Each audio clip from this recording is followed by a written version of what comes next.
И... Так. Ой, да. Здесь, конечно, качать разные патчи не надо, да, как в Assassin's Creed Black Flag.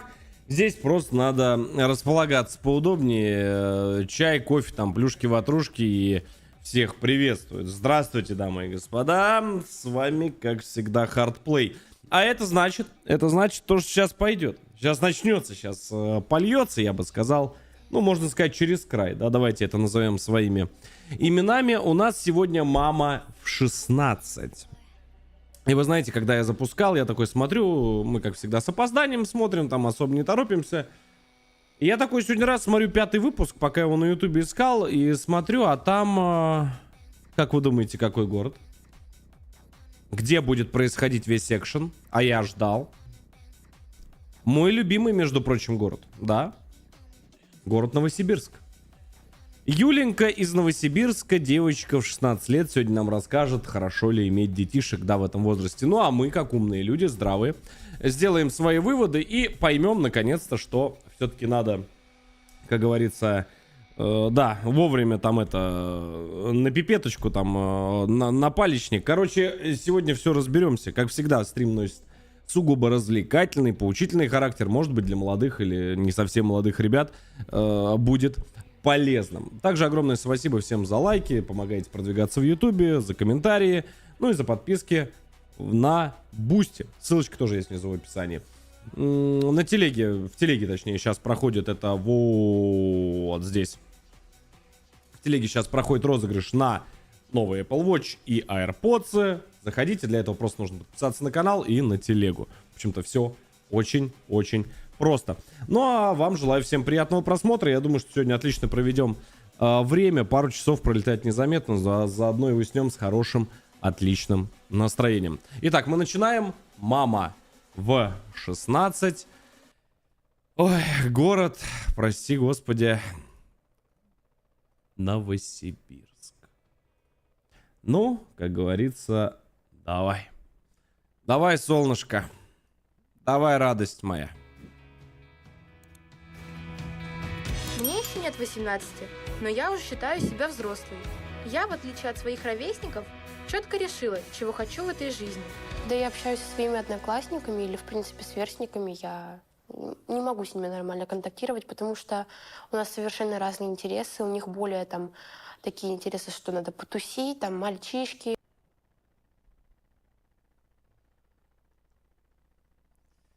Я думаю, что это очередной очень сложный выпуск для моей психики, потому что я чувствую, что начинается прям, накатывает немножечко. И вы знаете, вот эта вот щель, вот эта вот межзубная, и слегка вот этот отколотый зуб от семечек, скорее всего, я просто чувствую, да, что надо все-таки молоко было на стрим принести. Говорят, при вредных производствах, да, очень полезно. И так далее. Я хочу отучиться, построить свое будущее, Угу. и чтобы в дальнейшем ни Отучилась? в чем не нуждаться. Я отличница и настроена окончить школу с красным аттестатом. С ним мне С все двери дипломом. будут открыты, и я смогу построить успешную карьеру. Погнали на набережную. Какая набережная? У нас на носу контрольные. Погнали, брат. Погнали. Дальше. А потом списывать у нас будут. Конечно. Мальчики мне не интересны на данный момент, потому что Ну, сейчас начнется. Я не хочу. Сейчас начнется вот это. Я просто вспоминаю. Помните, да, вот этих вот, которые... Ну, сейчас я начну говорить, сейчас все будут говорить опять жиза, ставить лайки, килотоннами разгружать. Помните, да, вот этого, который я не выучил? Я ничего не знаю. Блин, хоть бы на тройку еле-еле написать, и вот он самый первый. Самый первый, он руку тянет, тварь! Вот так вот он... Можно мне дополнительное задание? Я все сделал. Говоришь, дай списать. Он говорит, нет. Я и тогда тихо отвали вот это. И помнишь, что это громко он так специально говорит, чтобы учитель замечание сделал. Он говорит, дай списать. Ну, блин, ну не мешай мне, блин. Помните, да? Для них, кстати, в аду отдельный котел приготовили. Угу. Просто держу в курсе. Не, на всякий случай просто предупреждаю. Мало ли что. Главное, учеба. Мальчика можно найти в любой момент. А вот отучиться будет сложновато, Мгм. когда уже половину забудешь школьной программы и так далее. Ой. Одноклассники надо мной подсмеиваются и называют ботаником. Но меня это нисколько не задевает. Я посмеюсь, когда у меня будет престижная работа, а они будут мести дворы. Хочу окончить 9 классов. Да, я помню, у нас тоже была девочка, Настенька, солнышко.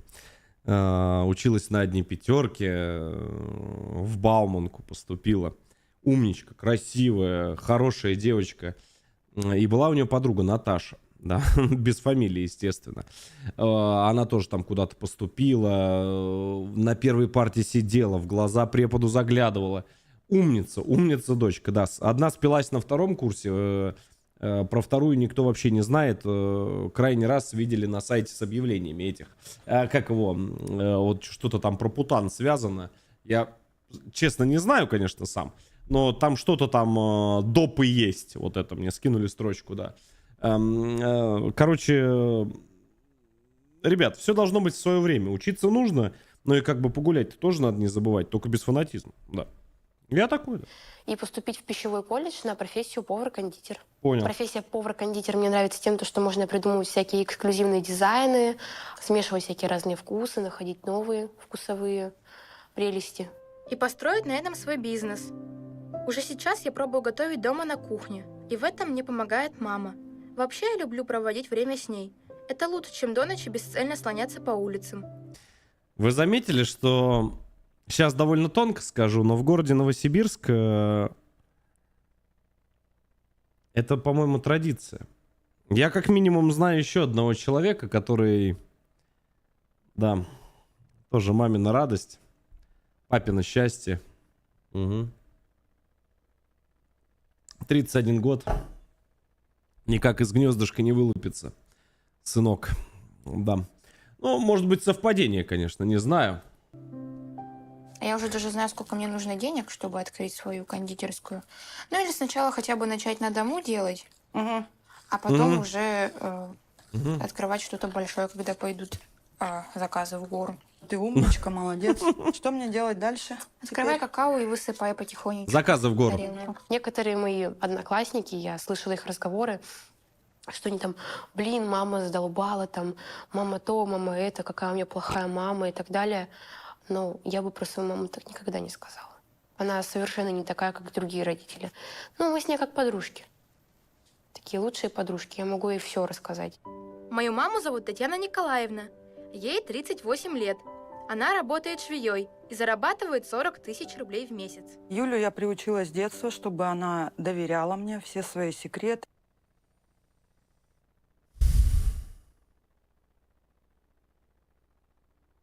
Я просто не хочу, Вы понимаете, я хочу, чтобы... Ну, я культурный человек, я взрослый. И вы знаете, вот раньше я, конечно, там ругался матом, что-то несвязанное кричал всегда на стриме. Что-то про забор кривой, такой же, как в деревне, и про челку, как у коня. Но я сейчас не такой. Я культурный человек, я не буду ни про что шутить. Потому что, ну, ребят, года идут. И я вообще, ну, я не такой. Я спокойный, культурный человек, да. У меня рыбки сзади плавают, да. Тайны там, чтобы это не было где-то на стороне подружкам. Я также Юлю приучила к тому, что учеба должна у ней быть на первом месте. Мальчики, гулянки и все прочее, это как бы на последующий план. Угу.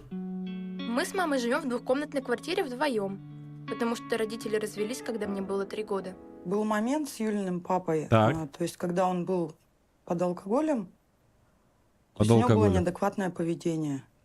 И когда Юлин папа поднял руку на меня, то вот в тот момент я решила, что Юля не должна такого видеть. Потому что в детстве у меня тоже была с родителями такая Я ситуация. прошу прощения, у меня очень странное ощущение, что она вместе с папой заливала. И что-то они где-то не поделили. Я могу, конечно, ошибаться, если что, сам себя осуждаю, конечно же. Ну и как бы я не хотела, чтобы у моего ребенка все это повторялось. То, что пережила я в детстве. Ну и поэтому пришли к тому, что И поэтому Можно разводиться. вот так. Моего папу звали Олег Произошло. Владимирович. Он работал каменщиком на стройке. О. После развода с мамой папа завел другую семью, но у нас все равно были теплые отношения. Мама не запрещала нам встречаться. 3 года назад у него остановилось сердце. Папе был всего 41 год. Он ушел из жизни во сне, и для меня это стало большим горем. Сколько? Я до сих пор с этим справиться. бухайте, смириться пацаны. не могу. Мне до сих пор кажется, что он позвонит мне. Я не понимаю, товарищи редакторы, да что ж такое-то, а? У вас в каждом выпуске, я как турецкий сериал смотрю, в каждом выпуске. Как вы это делаете? Где вы их находите? Постоянно там какая-то эпопея происходит. Бывает, нет такой, что он просто счастлив, и он просто ушел. Самый лучший. Кто сказал, что он просто счастлив? Да, действительно, он взял и ушел.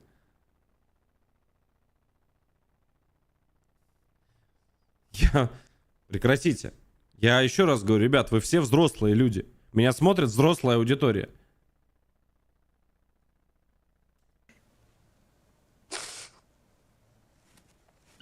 Скучаю по нему. В память об отце мама разрешила мне набить татуировку.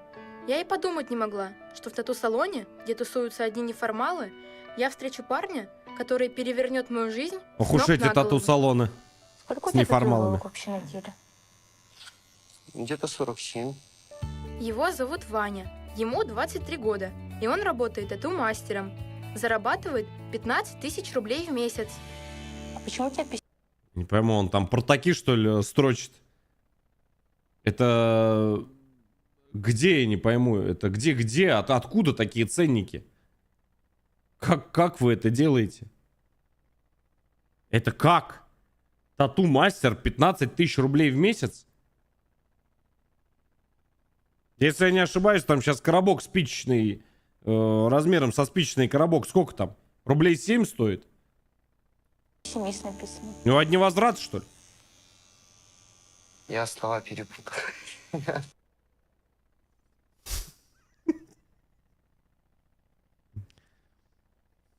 Я понял. Поторопил немного события. Мне кажется, что Ваня несерьезный, но его харизма и напор меня покорили. Я не знаю, как у него получилось, но Ване удалось уговорить меня прогулять уроки и пойти с ним на свидание. Он зацепил меня тем, что он такой кукарачий немножко. С чем-то таким интересным в голове. С одной стороны, она как ботаник, а с другой стороны, она такая милая, женственная вся. Мы вместе стали гулять каждый день.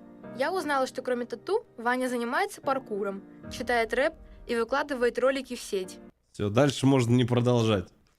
Я, если честно, на этом бы вот и остановил просмотр данного видеоролика.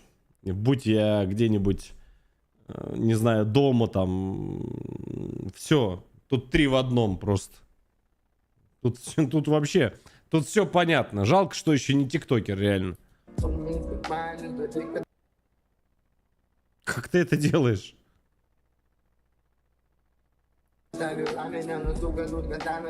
Девочки, я рыгаю. Я рыгаю.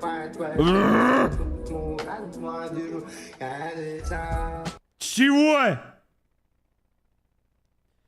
Господи, сейчас меня прорвет. Сейчас прорвет вообще просто жесть. Я не хочу, ребята, я не хочу. Я культурный человек, я взрослый. Я не хочу, я не могу уже просто. У меня скоро, я говорю, он сейчас вылезет, этот второй, который он во мне живет. Я таблетки пью, он вроде успокоился немножко. Сегодня вот один раз прорвало на Ассасине. Сейчас меня реально порвет. Я не могу уже. Через неделю Ваня предложил мне встречаться. И я уже не могла отказать, ведь я влюбилась по уши. И очень скоро тетради с учебниками ушли на второй план. Зайка, люблю тебя.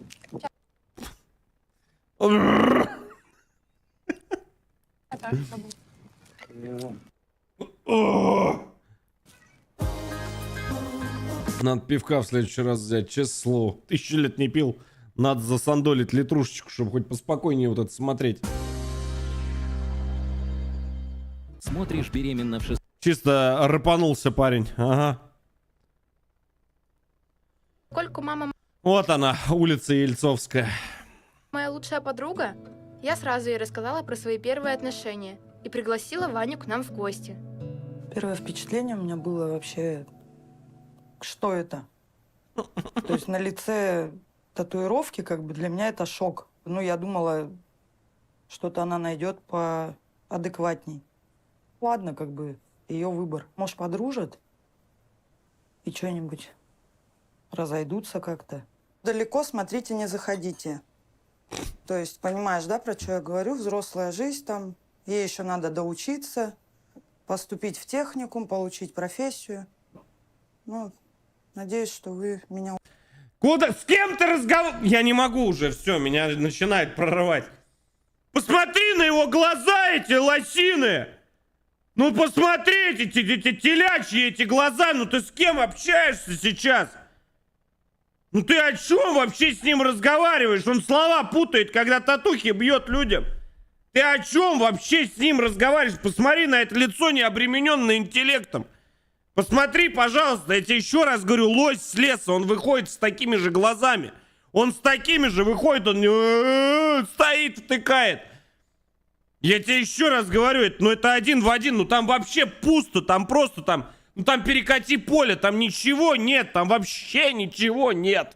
Там просто зеро, вот бублик вот такой вот, ничего нет. Ты кому вообще о чем говоришь, за какие далеко не заходите? Посмотри просто, они у него прозрачные, там ничего, вообще там ноль, просто ноль. Лоси умные. Да? Правда? Я тебе могу рассказать одну историю. Когда еще я в такси работал, когда, ну, совсем молоденьким был. Opel Vectra B у меня был, между прочим, да. Передо мной фура вот ехала, это за клином туда, в сторону Рузы. Вот дальнобойщик тоже подумал, что лось умный, который стоял на обочине. Нет. Не умный он оказался.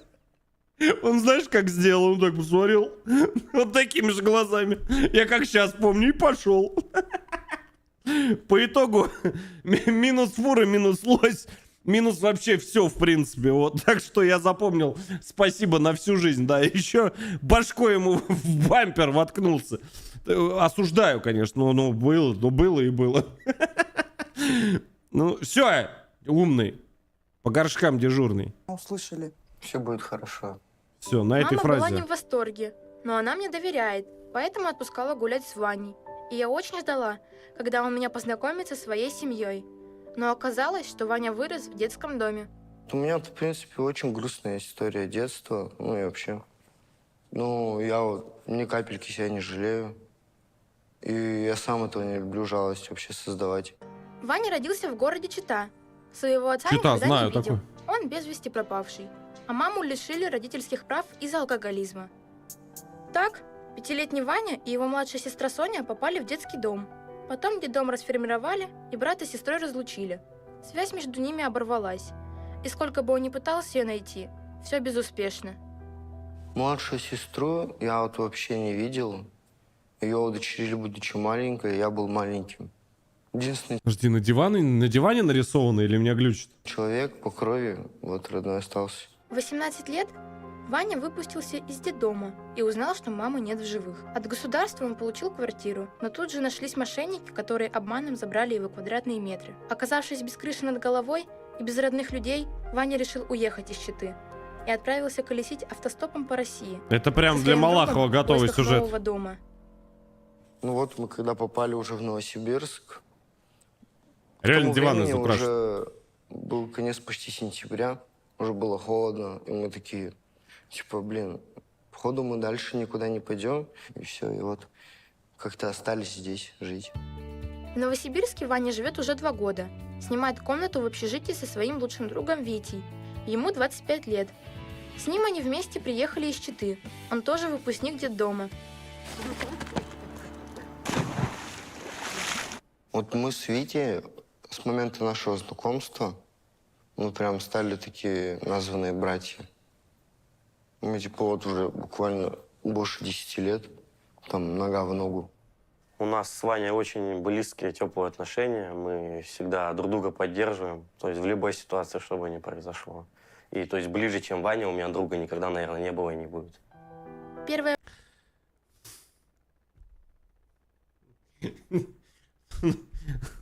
Но это полный. Я не знаю, ну что мне еще здесь сказать? Ну как? Ну, я молчу, у меня просто флешбеки пошли. У меня тоже недавно, у меня просто, начало это накрывать. Ну, это просто. время мне нравилось тусить с ними втроем, но потом их ребячество мне быстро надоело. 25 лет. Несмотря на то, что Ваня старше меня, я чувствую, что в наших с ним отношениях взрослая я, а он ребенок. У него нет никаких планов на будущее, нет серьезного отношения к жизни. Просто живу одним днем. Я так привык жить, всегда так жил. Кажется, и ко мне Ваня тоже относится несерьезно. Он может пропасть с Витей на несколько дней, не брать трубку и не отвечать на мои сообщения. Да, Чего она тебе названивает? да я ничего откуда знаю. Я бы так вообще не смог, на самом деле. Ну, ты себя ведешь как каблук. У меня просто такое ощущение, что ты как будто ее собственность. Вот так она себя ведет.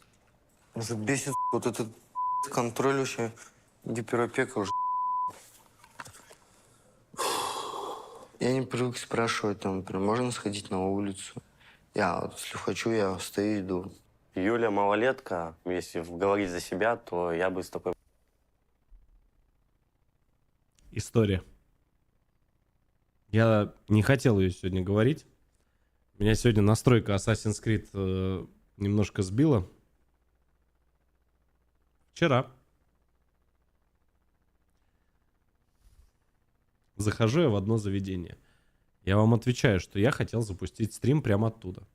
Молча просто поставить телефон, чтобы вы послушали. Я прям на секунду, ребят, это очень важно. Захожу в заведение. Вон, со мной, да, была Сабинка. Захожу просто покушать. Покушать. Не-не-не, покушать. Сидит 4 девчонки. 23-25 лет. Я сразу заметил. У одной, короче, как в игре Horizon Zero Dawn, поняли? Такая огромная копна на башке. Дреды. Вторая такая чисто, знаешь, короче, вот все возможные стереотипы сидят за одним столом. А вторая, ну вот это вот. И она такой и оказалась. Еще одна сидела спиной. А вот эта последняя, четвертая. У нее, короче, какая-то, я не знаю, что это за шапка какая-то. Как понял, как у пиратов, короче, блядь. Какой-то как полушляпа, полуколпак. Я как бы, я к нефорам на самом деле нормально отношусь. Ну, как бы, каждый проявляет себя как хочет. Да, самовыражается. Я сижу спокойно, кушаю. Они прям вот так вот по левую руку от меня. Практически, сколько там? 2 метра они сидят, разговаривают. Я сижу, кушаю. Сабинка напротив. И я слышу там разговор, а разговаривают ультра громко. Очень громко. Не знаю почему. Перекрикивают друг друга. И одна, значит, заряжает. У меня, говорит, я вам отвечаю, 11 миллионов ВКонтакте. Я такой... Мне по ушам резануло, и я такой... Чего? Ты кто? Поворачиваю голову, сидит девчонка молодая. Я первый раз вижу, думаю... ВКонтакте 11 миллионов. Кто ты? Оттуда, что ли? Просмотров, она такая добавляет. А они не шарят, видать. То есть она им сидит. И вы знаете, я стримить пробовала. Я такой... Я говорю, а где я? Я говорю, где мой стрим? Это же шедевр! 20 тысяч набрала. Ну, просто поняла, что это не мое. Юр, если бы ты слышал, как она это рассказывала. Там, короче, надо реально full time.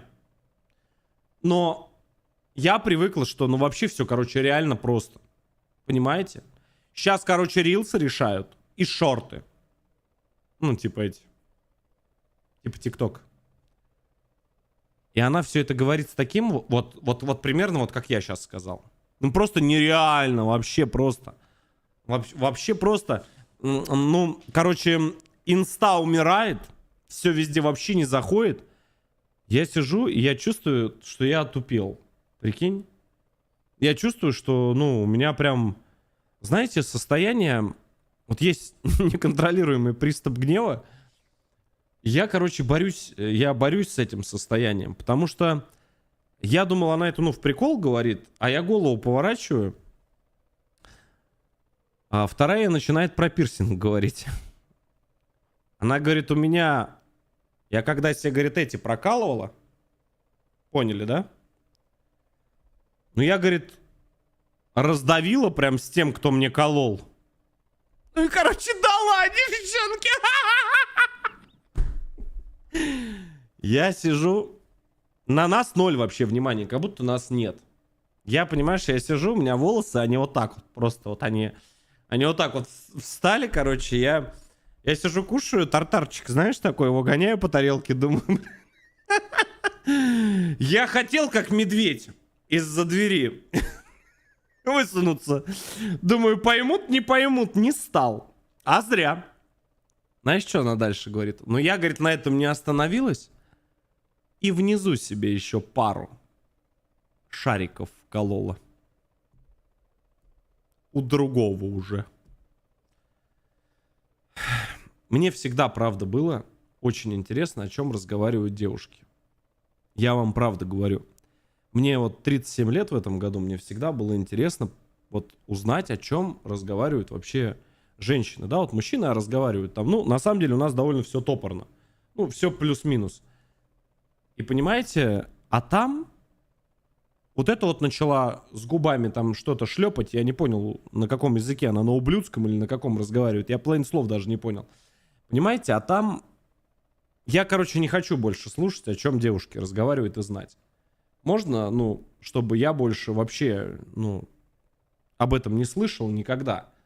Правда, у меня желание просто отпало. Вообще, я думал, это мы разговариваем непонятно о чем. А нет, ничего подобного. Там просто, там ветер. Там 20 тысяч этих, да. Короче, продолжаем просмотр, но... Не знаю, к чему я это сказал, но почему-то вот я вспомнил. Да, страшно, очень страшно. Я бы даже не связался. Ну, Юлины отношения с Ваней, мне кажется, это просто, ну, она очередной прохожий человек, который так пришел, ушел. То есть они долго, скорее всего, не продлятся. Мне кажется, Витя тянет Ваню вниз. Они как встретятся, они все время какую-то чушь творят. То есть Витя такой подстрекатель, так скажем. Как меня вообще угораздило влюбиться в Ваню. Всегда же знала, что таких парней надо обходить стороной. Но я уже влипла. Ведь я жду ребенка.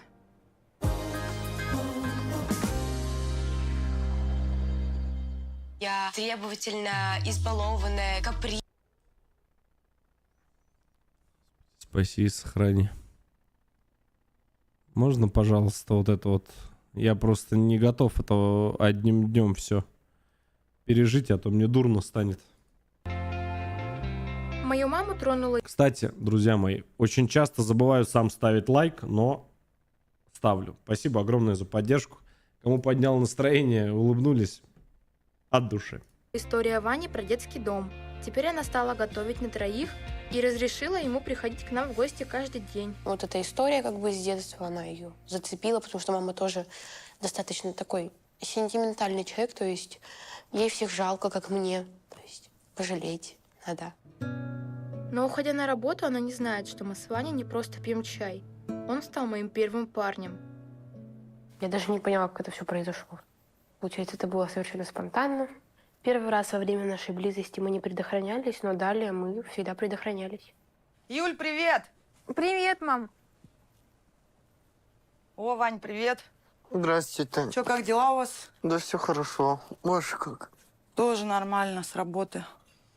Кушали? Да, мы перекусили. Перекусили. Да? Даже чайку не пойдете попить? Мне надо сейчас идти. У меня через полчаса клиент на татуировку. Угу. Так что в другой раз. Ну ладно, я-то пойду поем. Я просто с работы, я так кушать хочу. Пойдем проводишь меня. Пойдем, я как раз маме чай попью. Меня настораживает то, что они остаются дома одни. Может быть, они и сексом занимаются. Запретить я не могу в силу того, что я всегда... Кем? Чем они занимаются? У меня аж караси все выплыли посмотреть. Смотри. Смотри, караси.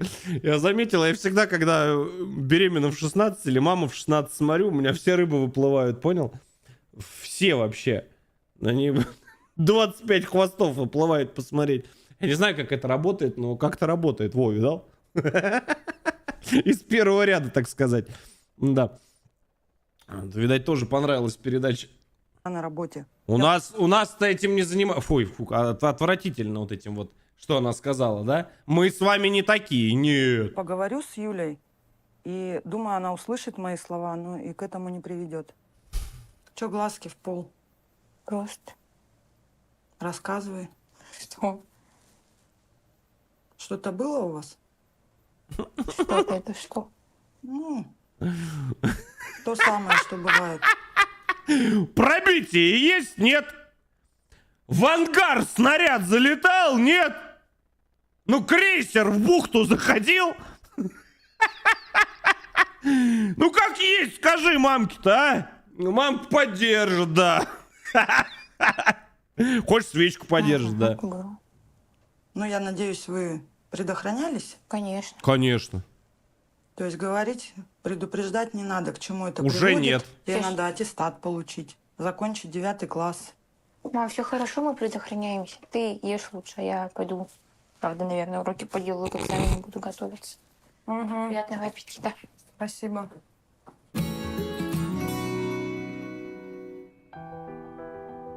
Всю неделю меня тошнит. Это состояние меня очень выматывает. Я даже в школу ходить не могу. Уже много уроков пропустила. Но никакие таблетки не помогают. 16 лет. Юля, Да. иди покушай. Я тут приготовила тебе. Ну-ка, борщика. Не, мам, я, наверное, не буду. Почему? Да мне что-то плохо. Что плохо? Ну, тошнит. До сих пор тошнит? Ну, пока еще, да. Не, ну слушай, это не дело. Я сейчас пойду до аптеки, возьму тест, сделаем. Да зачем? Как, что значит зачем? Да все хорошо. Да нет, нехорошо. Да нет, хорошо. Ну ладно, если тебе так будет спокойнее, давай сделаем. Не спокойнее, а вообще надо выяснить, что это за тошнота такая. Я уверена, что я травилась, потому что, когда я травлюсь, меня всегда дольше всех тошнит. То есть, условно, если маму там отпускают через 2-3 дня, то у меня может и неделю, и 2. Мама ушла в аптеку покупать Чё, я не тест на пойму? беременность. Я не стала Ты сопротивляться. что, жрешь шаурму, что ли, на Ленинградском вокзале, честное слово? По всем ларькам, что ли, проходишь? Ты как это как в рулетку, что ли, играешь? Ты же сумасшедшая совсем. Ты вроде умная, вроде учишься нормально. Ну, это просто пипец. Хотя Жест, уверена, да? что тест ничего не покажет. Согласилась только потому, чтобы успокоить маму. Юлю я знаю наизусть. Сейчас успокоишь. И увидев ее вот эти взгляды, я поняла, что происходит что-то не так. Естественно, я не дура. Я решила проверить все это сразу на месте. Юль, ну что у тебя там? Юля. Юля пасту давит просто. Сидит, как из тюбика выдавливает. Молодец. Юля! Юля! Ты в штанах сидишь на туалете. Какой тебе красный диплом? О боже! Юля! Штанишки снимают, когда на туалет садятся. Солнышко, господи. О боже. Ну и что, показывай. Юль. На. Лови аптечку. Ну это пошли. Это не кризис. Это пи***.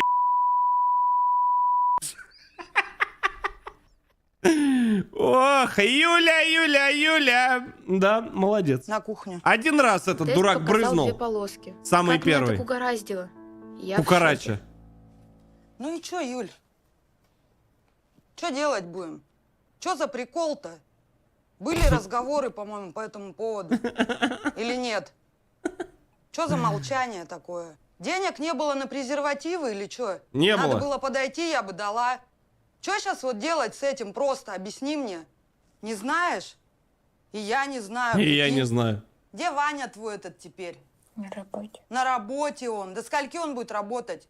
Идите. Придет, я ему вырву, я тебе говорю, прям это 100% будет. Не надо. Все, давай, иди, не беси меня, меня вообще взорвет просто мозг. Уходи. Заплескает. Сейчас пустота в голове абсолютно. Я не понимаю, что Надо делать, борща как засадить, жить. сразу все Сделать успокоится. аборт можно потом вообще не иметь детей. Короче, я в замешательстве. В таком возрасте это вообще для меня непонятно. То ей мальчики не нужны были, у ней была учеба на первом плане. Как О, так вышло, я не и тут знаю. Остапа Сейчас понесло. людям стыдно в глаза смотреть просто. Какая беременность, 16 лет. Самое Головой главное это люди. Не личная жизнь, не личное мнение, ничего. Самое главное это соседи, подруги и вот это вот все общество. Это самое важное, да. Самое вообще просто важное, потому что у них такого нет. Да, у них еще веселее, они просто не говорят об этом. Да, да, самое главное люди, да. Надо было соображать вообще. Что или же нет? скажет соседка? Обидно, что вместо Разговоров того, чтобы меня будет. поддерживать, мама кричит.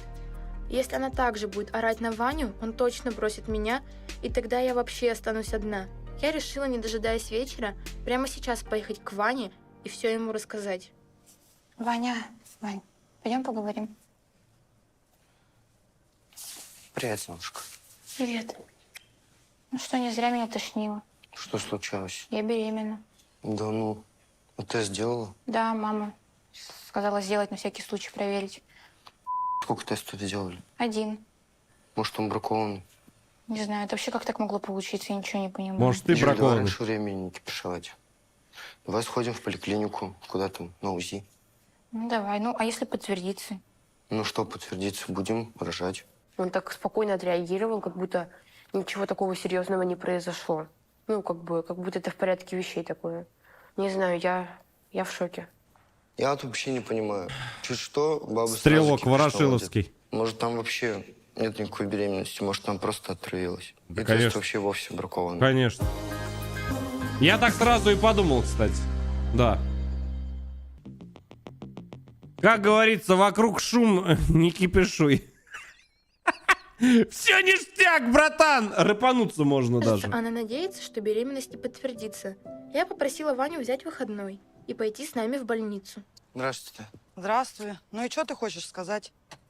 Что хочу сказать? С локтя. Чего вы нервничаете все? В смысле нервничать? Да Тебя ты предупреждали или успокойся! чё? Я, Чё? по-моему, говорила уже. Еще не не точно раз. все. Один тест все сделали. Надо головой думать маленько или что? Чем ты думал? Этим местом, что ли? Да? Да нет. Нет, а чем? Я тебе вырву Да там все, головой что думаю. есть. Но я Давайте еще предупреждала, возьмем что тест. денег не было или что? Надо было подойти. Почему были? Ну а как так вышло-то? Объясни мне.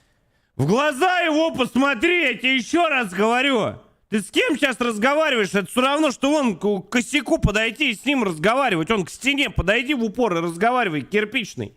Ты чего, я не пойму, к чему она удивляется-то? Ну ей 38 лет, что же она такая бестолковая?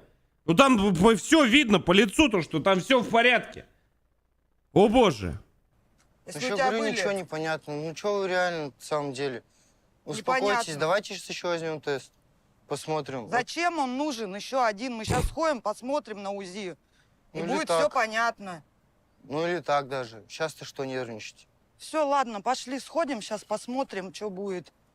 У Вани, конечно, хоть ему и 23 года, но мне кажется, у него развитие, как у Юли, на 16, хотя Юля...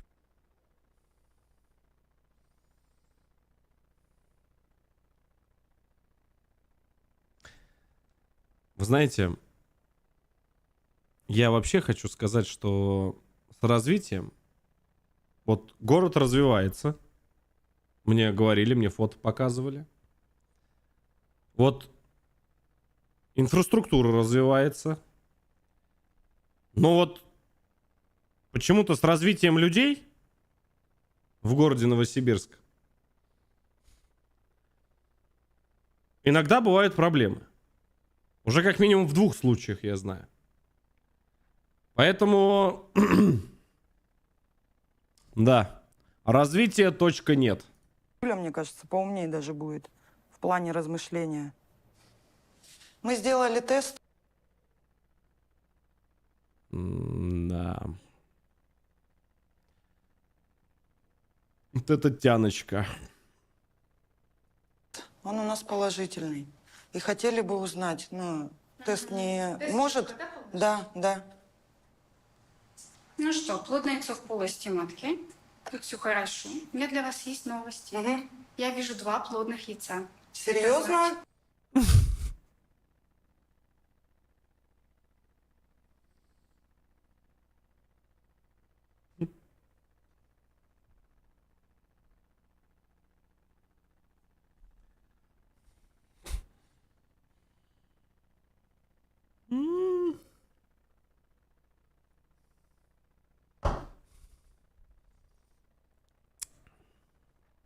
Поехали.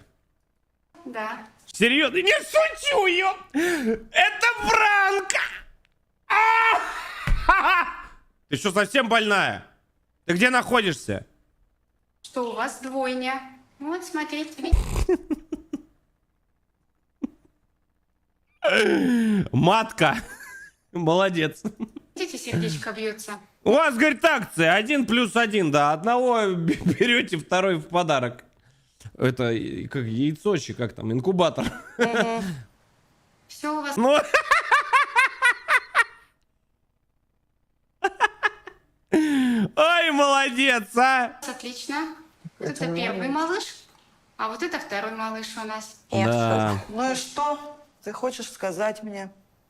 Юль. У меня нет слов. Я в полнейшем шоке. Ладно, 1. Их 2. Их целых 2. Они реально такие 2 маленькие горошинки на экране, еще каждый в своем домике. Короче, этот аборт. Я не откажусь от ребенка, так как сам Дебил, их 2. Их 2, придурок. Тебе только что сказал врач. 2 их, 2. У тебя не 1 будет, их 2, понимаешь? 2 личинки у тебя созревают, инфузории и туфельки. Ты понимаешь? Нет, тебе вообще, да, все равно. был сиротой. Не хочу будущего для своих детей такого же. Аборт, я тоже против абортов вообще. Как я могу сказать дочери делать аборт? Сейчас никаких Ну, 15 нормально в месяц. Че, сейчас нормально, можно развернуться, кстати. вообще мыслей об аборте даже нету. То есть 2 ребенка. Я где-то видел в Африке, люди глину заваривают. Да, ее с чем-то перемешивают там. Вроде как нормально. Я думаю, здесь тоже нормально пойдет. По-любому мы их сохраняем. Поднимем, воспитаем, вырастим. То есть вообще Поднимем. без проблем. Даже если Ваня куда-то уедет, исчезнет, пропадет, ну как бы это не В проблема. Сочи за хлебом. Вань, может быть, ты тогда переедешь к нам, чтобы вы уже как бы и жить начинали, и там зачем тебе деньги платить за съем? Ну, в принципе, я не против, это логично. Я даже Как за. думаете? Я думаю, отличный вариант. Чисто тюфячок, знаешь, такой. Вань, давай так, ты мне сейчас даешь обещание, что ты работаешь, приносишь деньги в семью, и как бы, ну, вообще вы как-то серьезно относитесь. И кормишь нас всех. 4. Молодец, давай. На 5 Почему? работах. Обещаю, Вот. я вас не подведу. Может, когда он Я переедет к тебе нам, не верю. увидит, ну, Вообще не семью, верю. да, отношения Я какое-то тебе к не себе, верю, начнет Ваня. вести себя по-другому. Не верю. Я очень рада, Ни единому что мы слову. с Ваней будем уже наконец-то жить вместе. Я очень рада, что мама сама предложила Ване переехать к нам. Значит, Друзья мои, извините, я пока смотрю видеоролик, я не успеваю поблагодарить всех людей за подписки на Бусти. Друзья, спасибо еще раз огромное. Всем, потому что на Бусти у нас большое количество разных фильмов и контента, которого нет на Ютубе по понятным причинам. Спасибо, кто подписывается. Тоже можно очень приятно провести время и вместе посмотреть какие-нибудь кинчики или интересные передачи. Так что подписывайтесь. 100 рублев всего в месяц стоит подписка. Первая ссылочка внизу в описании. Спасибо. Ну давай! Чуть не все потеряно. Не все потеряно. Уже неделю мы с Ваней живем вместе.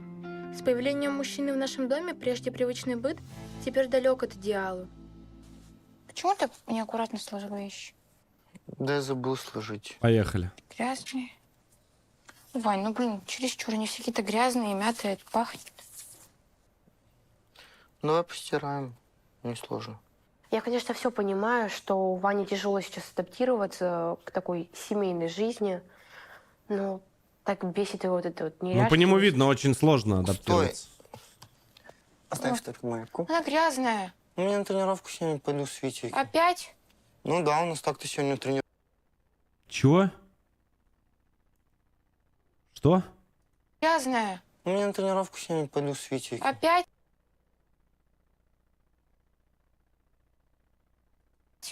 Ну да, у нас так-то сегодня. Чего? Вот эта вот неряшливость. Стой. Оставь только майку. Она грязная. Ну, я на тренировку сегодня пойду с Витей. Опять?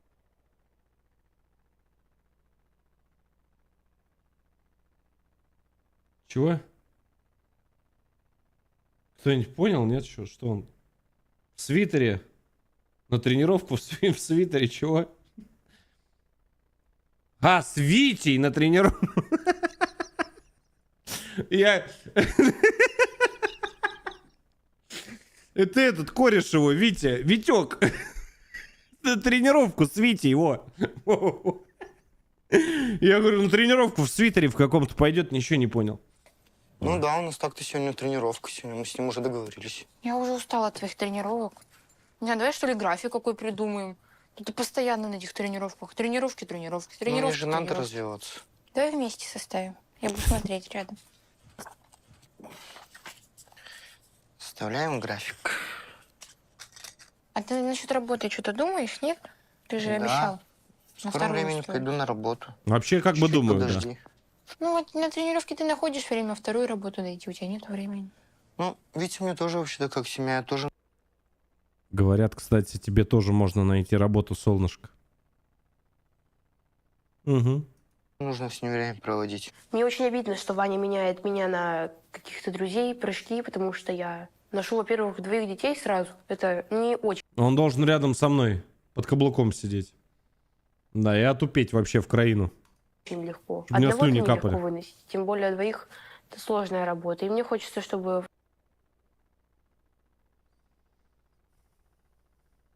Сейчас дамбу, я отвечаю, прорвет очень жестко. Сейчас у меня польется такое добро, что нас точно...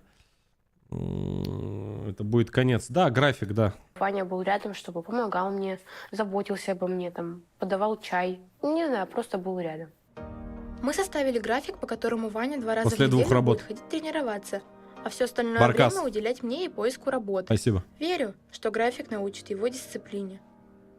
Мне вот это вот с графиком она придумала, это вообще жесть. Типа вообще.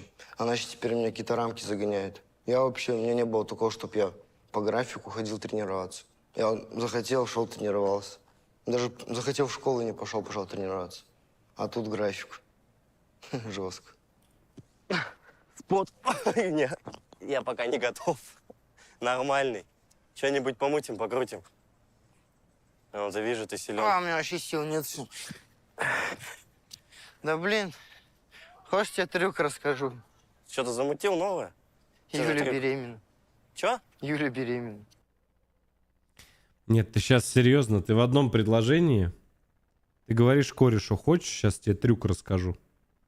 У меня Юля беременна.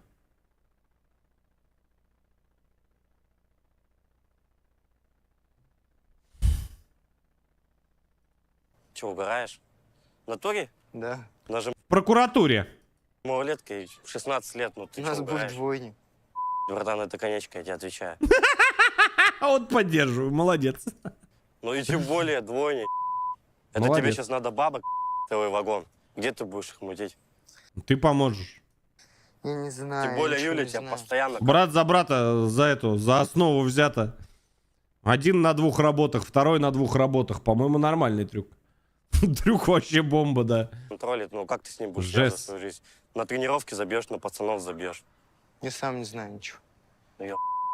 Пойдем М. тогда уж, раз такая новость, хоть выпьем, посидим. Как бы у Вани своя голова на плечах. Ну, чисто И я не спортсмена. вправе его за это осуждать. Но двойня в таком возрасте, особенно в ее возрасте, ну это перебор. Я не знаю, как они будут. Перебор — это себе ебаторию на башке писать, которая даже не читабельна, чисто портак. Вот это перебор, дружок. Да. Ну, Вообще ты серьезно за совесть имеет? перебор хочешь поговорить? тянуть на что-нибудь. Понял. Вы видели, пацаны, что они делают, нет? Видели? Сидеть дома одной скучно. Шок. Поэтому пока Ваня на тренировке, я договорилась встретиться с подругой Яной. Вот. Я вам говорил за это имя. Вот запомните. Как только есть подруга Оля, Аня или Яна, все. Это очко. Сразу. Автоматически. Это все. Это Москва конечная. Выход с последнего вагона. Вот эти три имени. Это мои самые любимые. Мгм. Хоть немного развеюсь. Это загадочная. Я беременна. Чего? Я беременна. Серьезно? Да. Нет, блядь, я шучу. Это шутка? Нет. И что ты собралась делать? Рожать. Что? Ты что, на какие деньги вы собрались рожать? Детей нужно воспитывать, одевать, И сейчас пойдут полезные советы от Яны. кормить. Я тебя еще больше удивлю. Друзья мои, поставьте, пожалуйста, лайк за вредность на этот прекрасный стрим. Вот даже не поленитесь, кто с ноутбуков, там, с мониторов, с голубых смотрит. Я просто не могу, я вам серьезно говорю, я вам пообещал, что я вот теперь не матершинник, и я очень культурный человек. Давайте с вами договоримся. Я очень буду стараться, но не обещаю. Просто, я чувствую, что подкатывает. У меня двойня. Спасибо. Ты что, вообще шутишь? Нет. А Ваня не самый лучший вариант, чтобы быть отцом.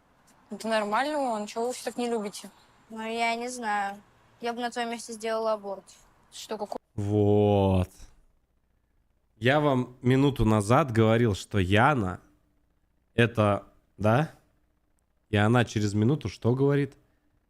Гениальную фразу, которая начинается со слов «Я бы на твоем месте». Вот как только вы вот это слышите, это лучшая фраза. «Я бы на твоем месте». Ох, Какой аборт? Одного ребенка сложно выбить, а тут сразу двое. Что, какой-то знак судьбы, наверное. Ну, это я вообще... От кого я вообще такого не ожидала. От Вани и в таком возрасте. Нет, это ужас. Ваня весь в татуировках, он вечно какие-то тусовки, где-то выпить, отдохнуть. А Юля совсем не такая. Ваня просто дурак. Поддержки я не получила. И расстроенная вернулась домой. Это что? Это У нас график. график чего? График, когда Ваня с Витей ходит прыгать, и когда он проводит время со мной. Прекрасно. То есть детей делать он взрослый, да? А мог бы подработку себе какую-то найти, я не знаю. А не прыжками вот этими заниматься. Ты потом что будешь, ночами сидеть, а он будет прыгать, что ли, ходить? Да нет. А как это будет? Ну, я с ним поговорю. Конечно, поговори. Уже должна быть какая-то у него ответственность. Ты вообще спокойно как-то к этому относишься. Надо ставить ему ультиматум какой-то. Либо семья, либо прыжки. Ну, он придет, я поговорю с ним. сидеть дома под каблуком, никуда не выходить, но при этом работать на 2 работах. Про игры забыть, про друзей забыть, про все забыть, подносить маме и любимой доченьке чаечек. Вопросы есть? Вопросов нет. Все. Так время... Спортом он занимается, да? Лучше бы пил, как все. Да, если что, это сарказм. Пол-11, когда он придет, где он опять шарится? Ну, они с Витей. Угу. Опять с Витей. Не у Витя на первом плане, что ли? Ну, это чисто камбала вообще, реально. Нет. Давай, конечно, разговаривай. Это не дело, потому что. Мама, конечно же, права, что Ване надо искать работу более оплачиваемую и хорошую. Но, блин, мы только начали жить вместе, как бы. Не хочется его спугнуть, но при этом не хочется, чтобы все легло на плечи моей мамы. Я устала отмазывать Ваню, пока он развлекается. У меня ощущение, что все вокруг против него. Только ему плевать, а все высказывают мне. Поскорее бы он вернулся домой. Это я как Тут чёрт, еще да. Юля такую дала. Типа, мол, график составил. В натуре. Да. А Типа, Ща, парни. Ща вам вкрутят. ну, график гуляний. С кем и когда. А ты вообще уверен, что ты вывезешь всю эту движуху? Ну, а чем мне буду хавать все это? Не, ну ты сейчас так резко к ней переехал, туда-сюда, там плюс ее мать, и как бы вы можете не сойтись характерами просто-напросто. Она тебе еще плюс на фоне беременности будет пилить. Ну, вот что я мог сделать? Бросить ее, оставить беременной? Все-таки как-никак мои дети. Я тебе и не говорил, что ты должен там кого-то бросать или что-то еще. Но ты как бы просто тоже не забывай, потому что мы с тобой кенты с детства, можно сказать, как братья. Поэтому Можно сказать, даже лучшие друзья. ну, Ты там не тоже надо переживай. время хотя бы малейшее уделять. Про тебя не забуду. Как-никак братья. Так что ты у меня на первом месте. Все остальное потом.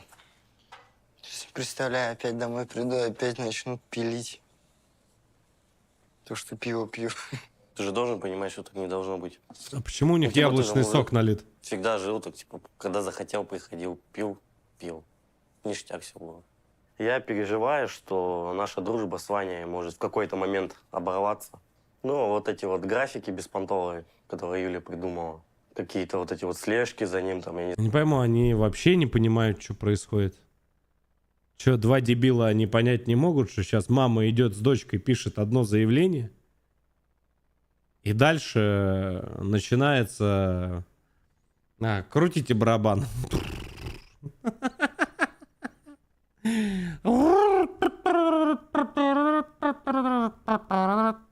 Не, он не понимает это, нет?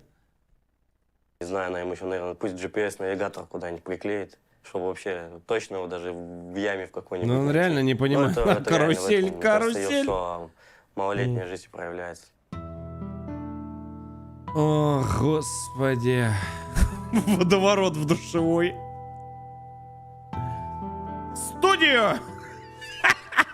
И очко у Вани уходит в зрительный зал. Осуждаю!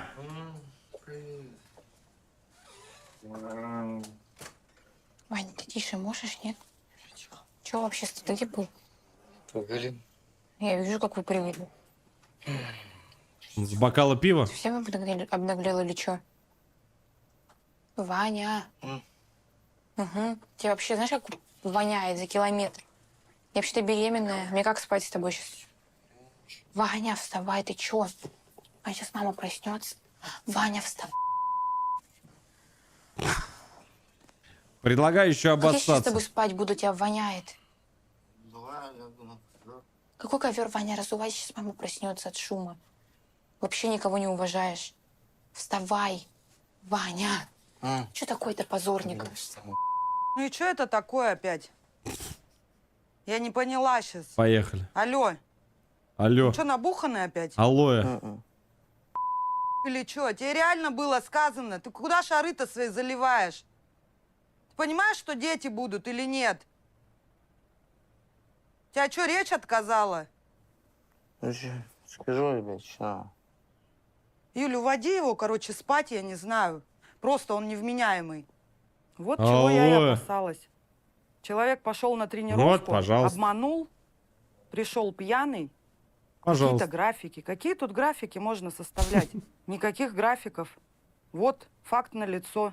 Но это, конечно, неуважительно ко мне по отношению с его стороны. эту Потому что, фразу- я пришел на тренировку, он пришел бухой. Я помню, я раз тоже сказал, результат, как говорится, на лицо, да. Но мы сегодня не об этом, не об этом. Нет, как-нибудь потом расскажу. Чего смеяться? Тем более я беременная. Ну, какое-то несерьезное отношение. Моя любимая, говорит, фраза. Эту ночь я почти не спала. Вчерашняя выходка Вани меня очень расстроила.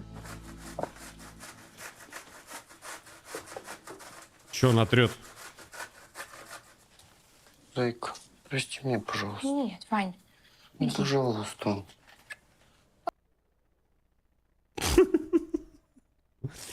Подожди. Подождите секунду. Прости меня, пожалуйста. Нет, Вань. Я один и не пойму это вижу. Хозяюшка.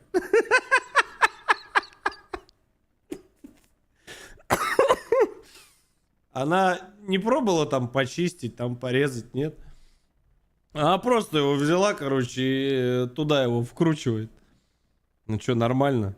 Не, может, я что-то не знаю. Может, конечно, в Новосибирске какая-то особая кухня, но... Ну, пожалуйста. Ладно.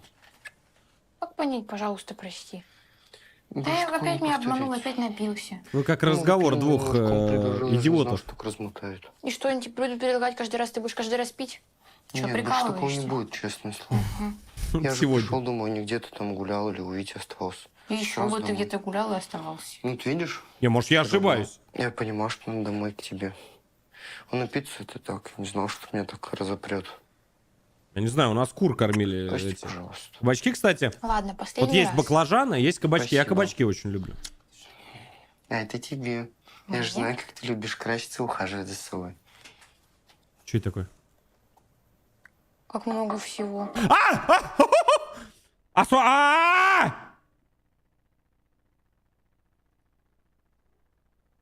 Ты так, ты давай мне без этих. Я знаю, как ты любишь. Я люблю, знаешь, что сегодня? Вот Барселона с ПСЖ играет. Я 6 рублей почти туда залил. Какой счет, кто знает? А? Вот это я люблю. Да. К нашим оранжевым партнерам зашел. Вот тут третью десятку уже залил. Да, зато люблю. Ну, люблю, и что теперь делать? Да, ссылка, как всегда, в первом закрепленном комментарии. Вот это да, вот это мы любим. 3-1? В смысле, блядь, 1-4?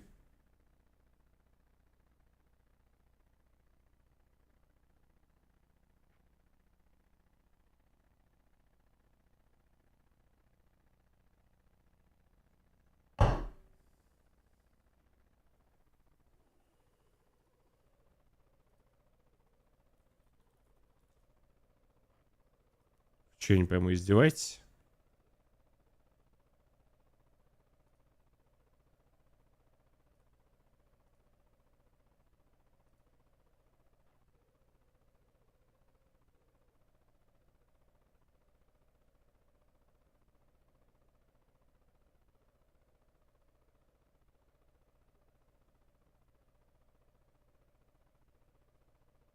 Я не пойму, они...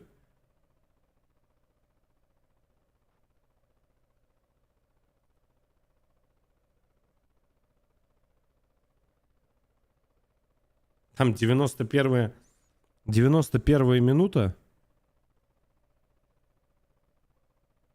Им 3 забили. И счет 1-4, да?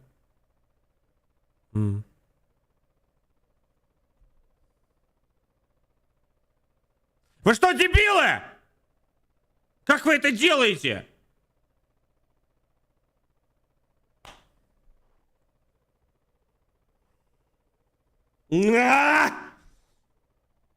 Ребята, точно сейчас? Да, Леха, Барселона очень в хорошем, да. Они, знаешь, так вот себя очень хорошо показывают, проявляют. 5960. Давай. Привет. 1-4. Они еще и красную карточку получили. Добрый вечер. Молодцы. Вот такие ребята. Я понял. Ссылка, короче, в первом этом. Можно фрибет забрать. И как я, не заливать. Да. Можно просто закинуть, и, как говорится, не жалко, да. Ссылки, короче, все найдешь в первом закрепленном комменте. Кто зарегался, спасибо огромное. Это очень, очень, очень важно, да. Там будете, не будете, там мне вообще без разницы.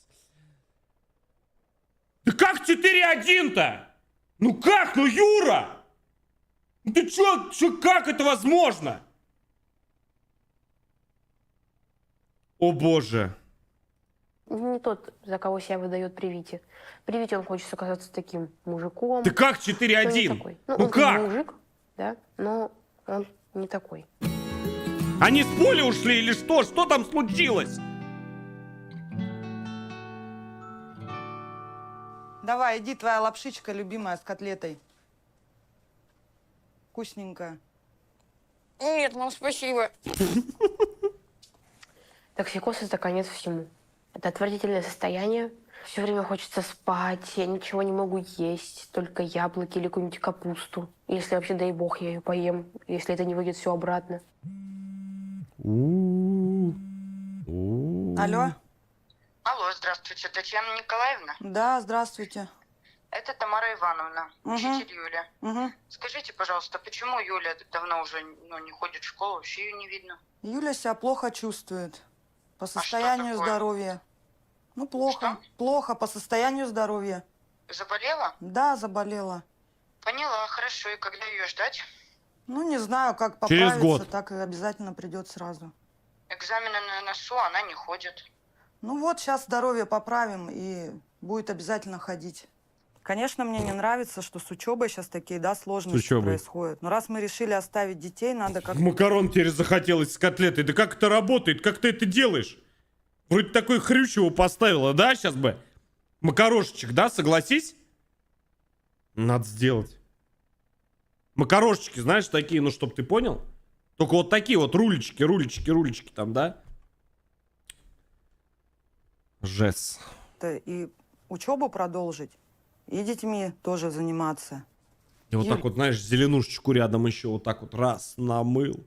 Огурчик пополам, сальцы вот так вот поддал. Помнишь, как в детстве вот так шк-шк-шк-шк его вот так вот сальцу погонял, вот так вот разложил помидорочки. Значит...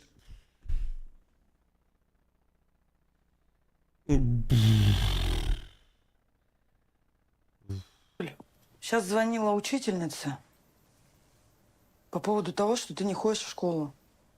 Прям совсем тяжело тебе? Мне хочется только спать, и все. Плохо. Даже от еды тошнит. Угу. Слушай, что, может, мы перейдем на дистанционное обучение тогда? Долго же мы не сможем это скрывать. Да, понятное дело. Я еще знаешь, что недавно? Знаешь, что недавно? Борщ, говорит, будешь в том же самом заведении, про которое я вам рассказывал? Борщ будешь? Я говорю, ой, ну сейчас бы еще в всяких вот таких вот заведениях борщ есть. Она говорит, возьмите, не пожалеете, да, девочка? Официантка. Я, короче, представляешь, Ксюшенька, я этот борщик беру. Я к холодильнику. Ну куда ты к холодильнику-то пошла, мать? Потом вон за 3 дня не объедет будет. Вот такая. Компотик холодный. Прекратит. И там, знаешь, она выносит вот такую вот дощечку деревянную, да? Борщ. Уф. Там сметаночка такая густая в отдельном вот таком вот плошечке, мисочке. Борщец такая, знаешь, лохань такая, такой густой, такой... Короче, такие треугольнички, такие 2 хлебушка, такие чуть-чуть поджаренные, такие чуть-чуть. С чесночком. И сальцо, знаешь, так тоненько-тоненько такие кусочки. Я как взял, ложку вот так вот поставил, она стоит в борще. Я говорю, я как его навернул. Все, давай. Как раз хотела тебе предложить. Ты представляешь, сколько народу? Я не знаю, сколько нас сейчас смотрит. Сколько там? 5-6, наверное, человек, да, в онлайне. Представляешь, сколько сейчас народу пошло холодильник дербанить? Я же уверен. Я уверен, что те, кто сейчас пишут в чате, вы уже принесли и все съели. Да. Я уверен, то, что те, кто сейчас молчат, они уже там у холодильника гремят, понял, стоят.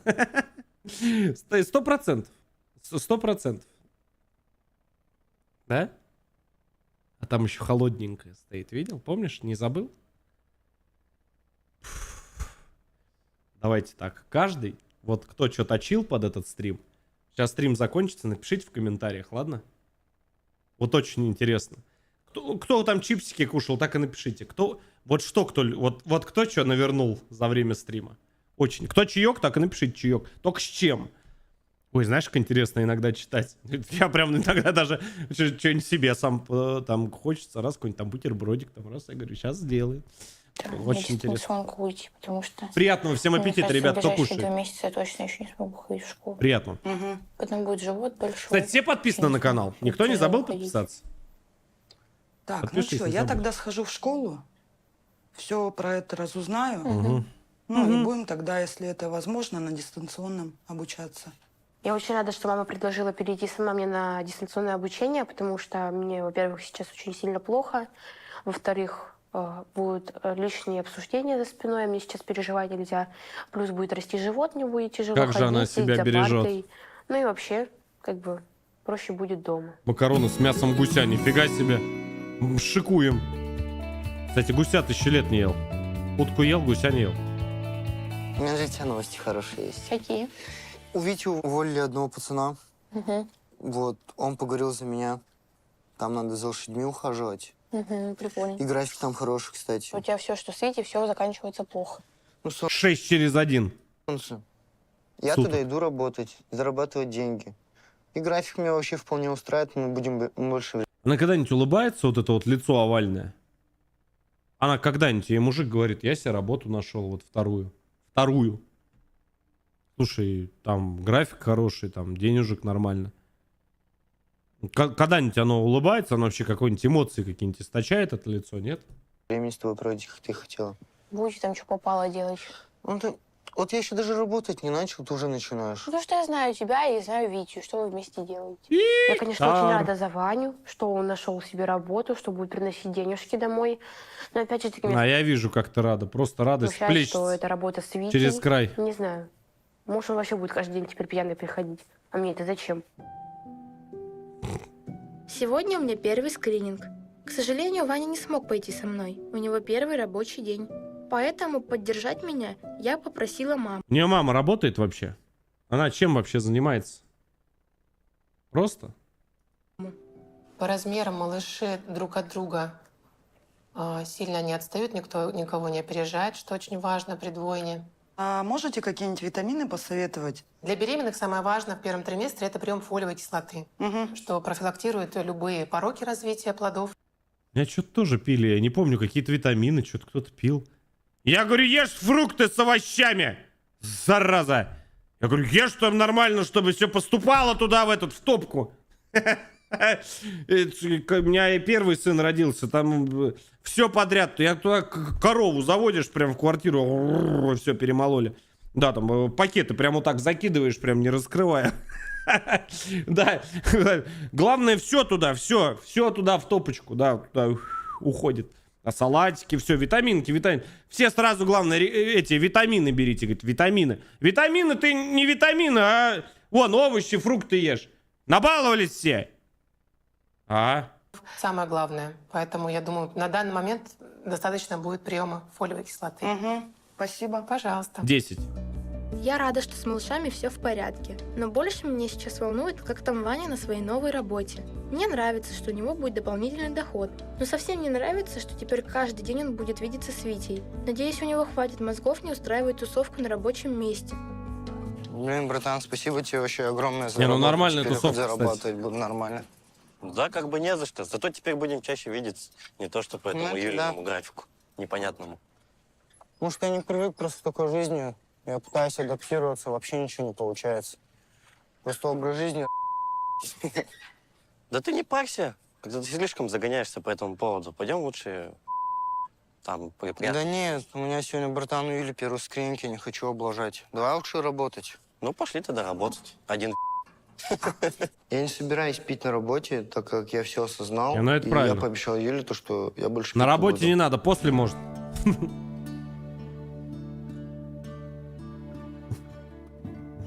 Вань, ну что, рассказывай. А меня взяли на работу сразу.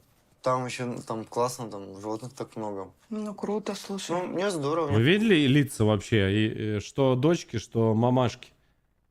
Нет? Понравилось. Ну, Мгм. кстати, у вас там как? Что говорят, мальчики или девочки?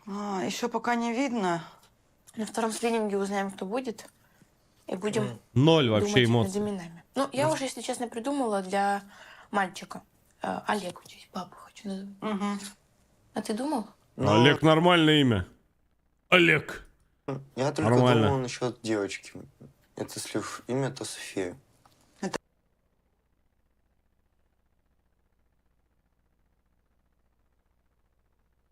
В честь сестры, да, наверное, ты хочешь? Мгм. Ну, если будут 2 мальчика или 2 девочки, то одно из имен будешь выбирать ты. Мгм. Вот кроме слова с какого это я, извините, ничего здесь подобрать не могу. С чего ты так решила? Почему мать твоя должна имя вашего ребенка выбирать? Как это вообще работает? И этот пентюх сидит, молчит. Я говорю, сейчас прорвет плотину. Не могу уже. Мне даже рыбки уже не успокаивают. Я уже специально завел вон карасей. Караси плавают. О, они все, посмотри, они все в одном месте выплыли посмотреть. Они вот с такими глазами плавают, посмотри. Я сейчас приближу камеру. Они в шоке все. Они никогда в жизни так не выплывали. Они все, понимаешь, вон, вышли, чтобы посмотреть на этот трэш. Что ж такое-то, а? Ну это ужасно. Здорово, я бы тоже был не против. Прекрасно. Я хочу назвать Софией, чтобы просто напоминала о сестре. Так как мне ее очень сильно не хватает.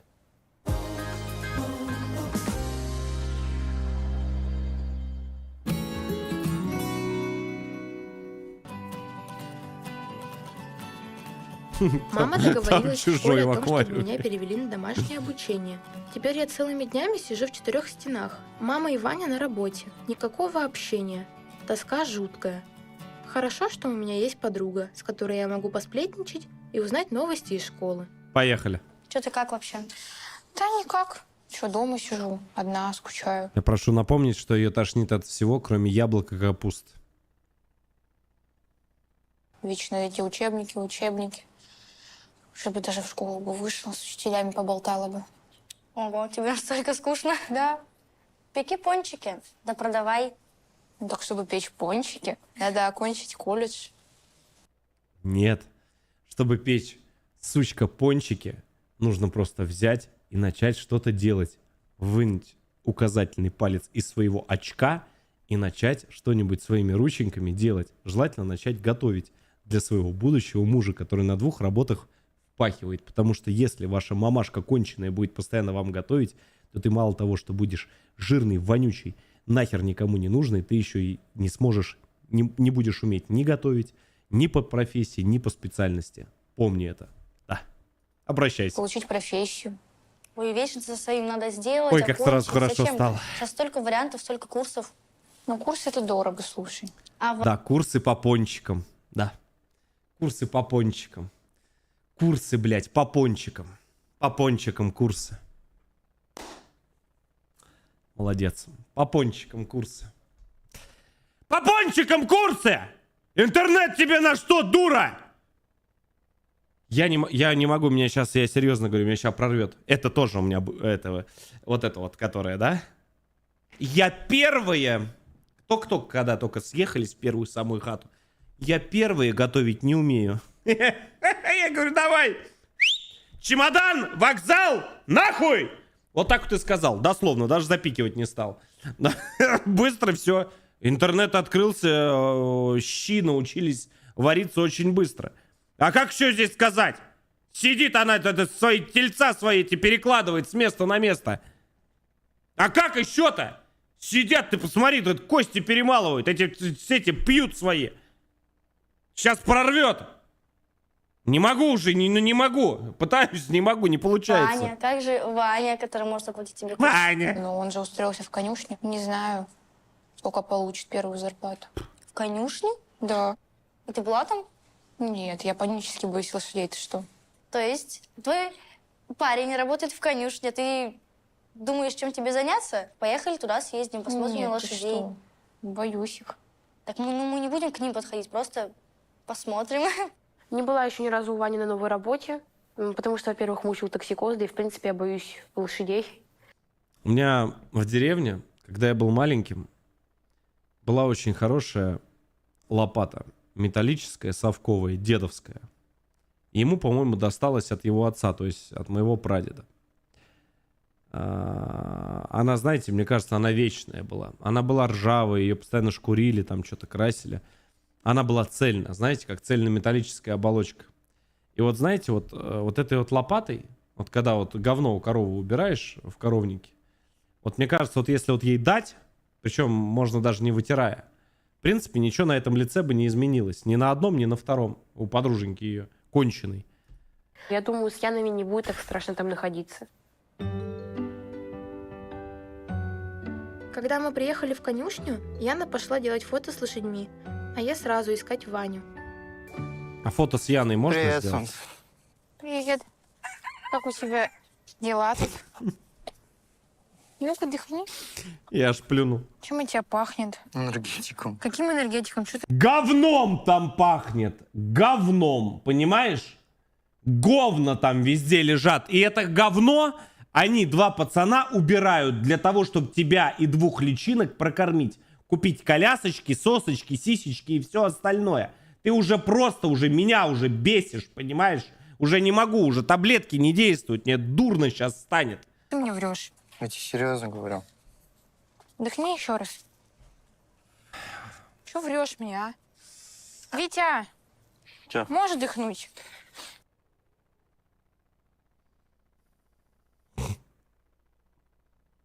Куда тебе дыхнуть? Привет. Привет. Ну что ты мне врешь сейчас? Че я вру Это немного? что А при чем здесь Витя? такое тут Выпили. стоит и от Вити пахнет? Немного выпили, че? Ты же обещал бросить пить. Что за приколы у тебя начались? На работе можно немножко выпить. Какой на работе? Ты на Ну, работу конец пришел дня. работать. Я работаю. Ну, я вижу, как ты работаешь. Ведь ты его спаиваешь. Почему я его спаивал? Что, ему уже В нельзя смысле? выпить? Ну, что ты Нет, прикалываешься? нельзя. Чё за Я режим? беременная. Я не могу, я сейчас серьезно говорю. Я знаю, что меня с детишками смотрят. Сейчас может прорваться. Хотя время уже после 12 на самом деле. Сейчас может на весь дом прорвать трубу. Я серьезно говорю. Я уже все, Что это ну все, такое оно вообще? Я же его поперло уже. заставляю выпить. Меня Как этот понять, не выпуск, он меня заставляешь? Ты по-любому его просто... подначивал. Тебе Почему чё я... щас? Ты что, угораешь или что? Ты его пилишь. Меня сейчас пилишь. В Зачем? смысле пилю? У него Сидим, семья выпиваем, будет. работаем. Что тебе надо? В смысле, что мне надо? Я В прямом беременная. смысле. Ты неадекватный или что? А это нормально, то, что ты ему какой-то график придумала? Ну и что Ну, тебе это какая борщ. разница? Ну, большая разница. Он мой друг, в конце концов. Я И тоже чё? хочу с ним время А проводить. это мой будущий муж, у него семья так скоро будет, и понимаю. дети. Ну, как-то он не должен 124/7 находиться. Тем более он сейчас на Надо работе, будет ты сюда 24/7 будет приперлась. со мной находиться. Для чего ты сюда пришла? В смысле для чего? Тебя в вообще-то прямом волновать смысле. не должно. Ну, ты же на работу к нам пришла, мы сидим, выпиваем. Хоть Так вот здесь у именно, тебя что он покой пришел сюда будет или работать, нет? не пиво пить с тобой сидеть. Ты, наверное, сюда Бля, я специально забегал. пришел? Пить Почему? пиво На с ним или работу что? сюда пришел. Ну я вижу, как ты работаешь. Совсем обнаглел или что? Я беременна, мне нельзя волноваться и нервничать. Иди нахер тогда Пьёшь, я тебе обещала отсюда! больше не Не пить. волнуйся. Как понять, не волнуйся, ты пойдешь опять пьяный вот в этом дебильном состоянии? Будешь дышать на меня своим перегаром, это нормально? Отвечай мне что-нибудь, что ты молчишь стоишь? Сказать нечего. Ты пиздючка! Вонючая! Господи! Иди куда-нибудь запишись, иди по улице, походи со своей подружкой конченой. У тебя пацан на 2 работах работает, чтобы тебя, дуру, содержать, который не работает. Тебе 16 лет. Ты стоишь взрослым, пацанам что-то выговариваешь. Вы сейчас меня выбесите, меня сейчас прорвет так, что меня забанят на ютубе, а я не хочу. Я культурный человек. Я отец 2 детей. 2. Да. Ничего. Собирай вещи и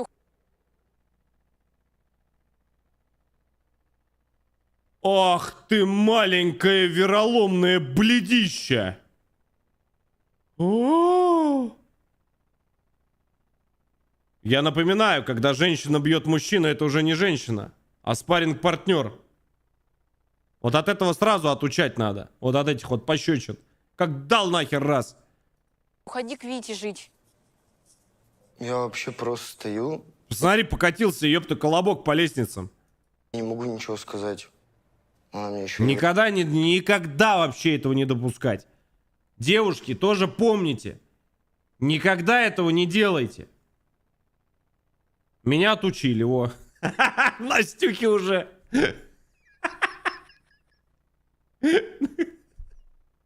Настюха уже в курсе, что так делать не надо, да? Согласись. Все нормально. Зато поняла. Да. Резал. Этим самым поведением Юля меня, ну, в принципе, унижает перед братом. Он видит это все со стороны, и это выглядит как подкаблучники. Конечно, я начала орать и возмущаться. А Витя так вообще, мне хотелось ему тоже по башке настучать. Вообще обнаглел так разговаривать со мной. Так еще и Ваня не заступился за меня, но это вообще мне очень обидно. И не знаю, что делать, я в растерянности. Работу себе найди. Я подавлена. У меня уже нет ни сил, Работу. ни желания выгораживать Ваню.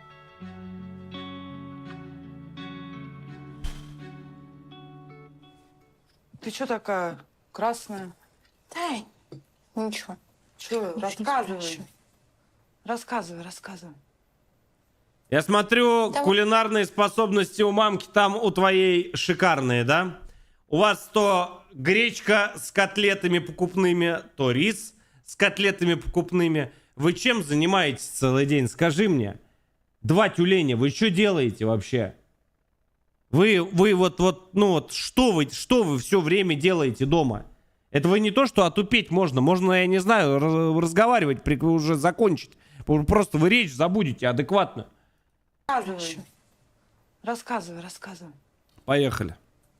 Да, Рассказывай. Ваня, сегодня с Яной ездили это, Угу. к нему на конюшню. Я Поехали. прихожу, они с Витей пьют. Отправила к Вите ночевать, сказала, чтобы домой не приходил. Совсем иногда уже на работе пьет. Он вообще ничего не думает, да, головой своей? Ну, видимо, не думает, я уже не знаю, мам, что делать. Мамашка такая же. Ну, как мы его вразумим, я уже не знаю, честно.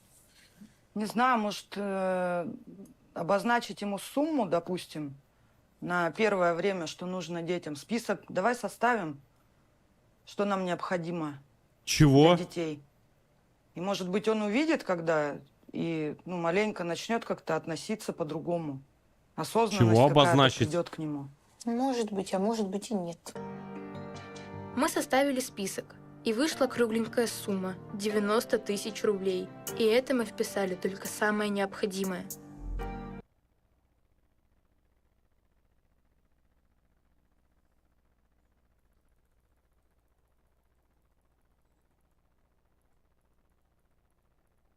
А, ну я понял.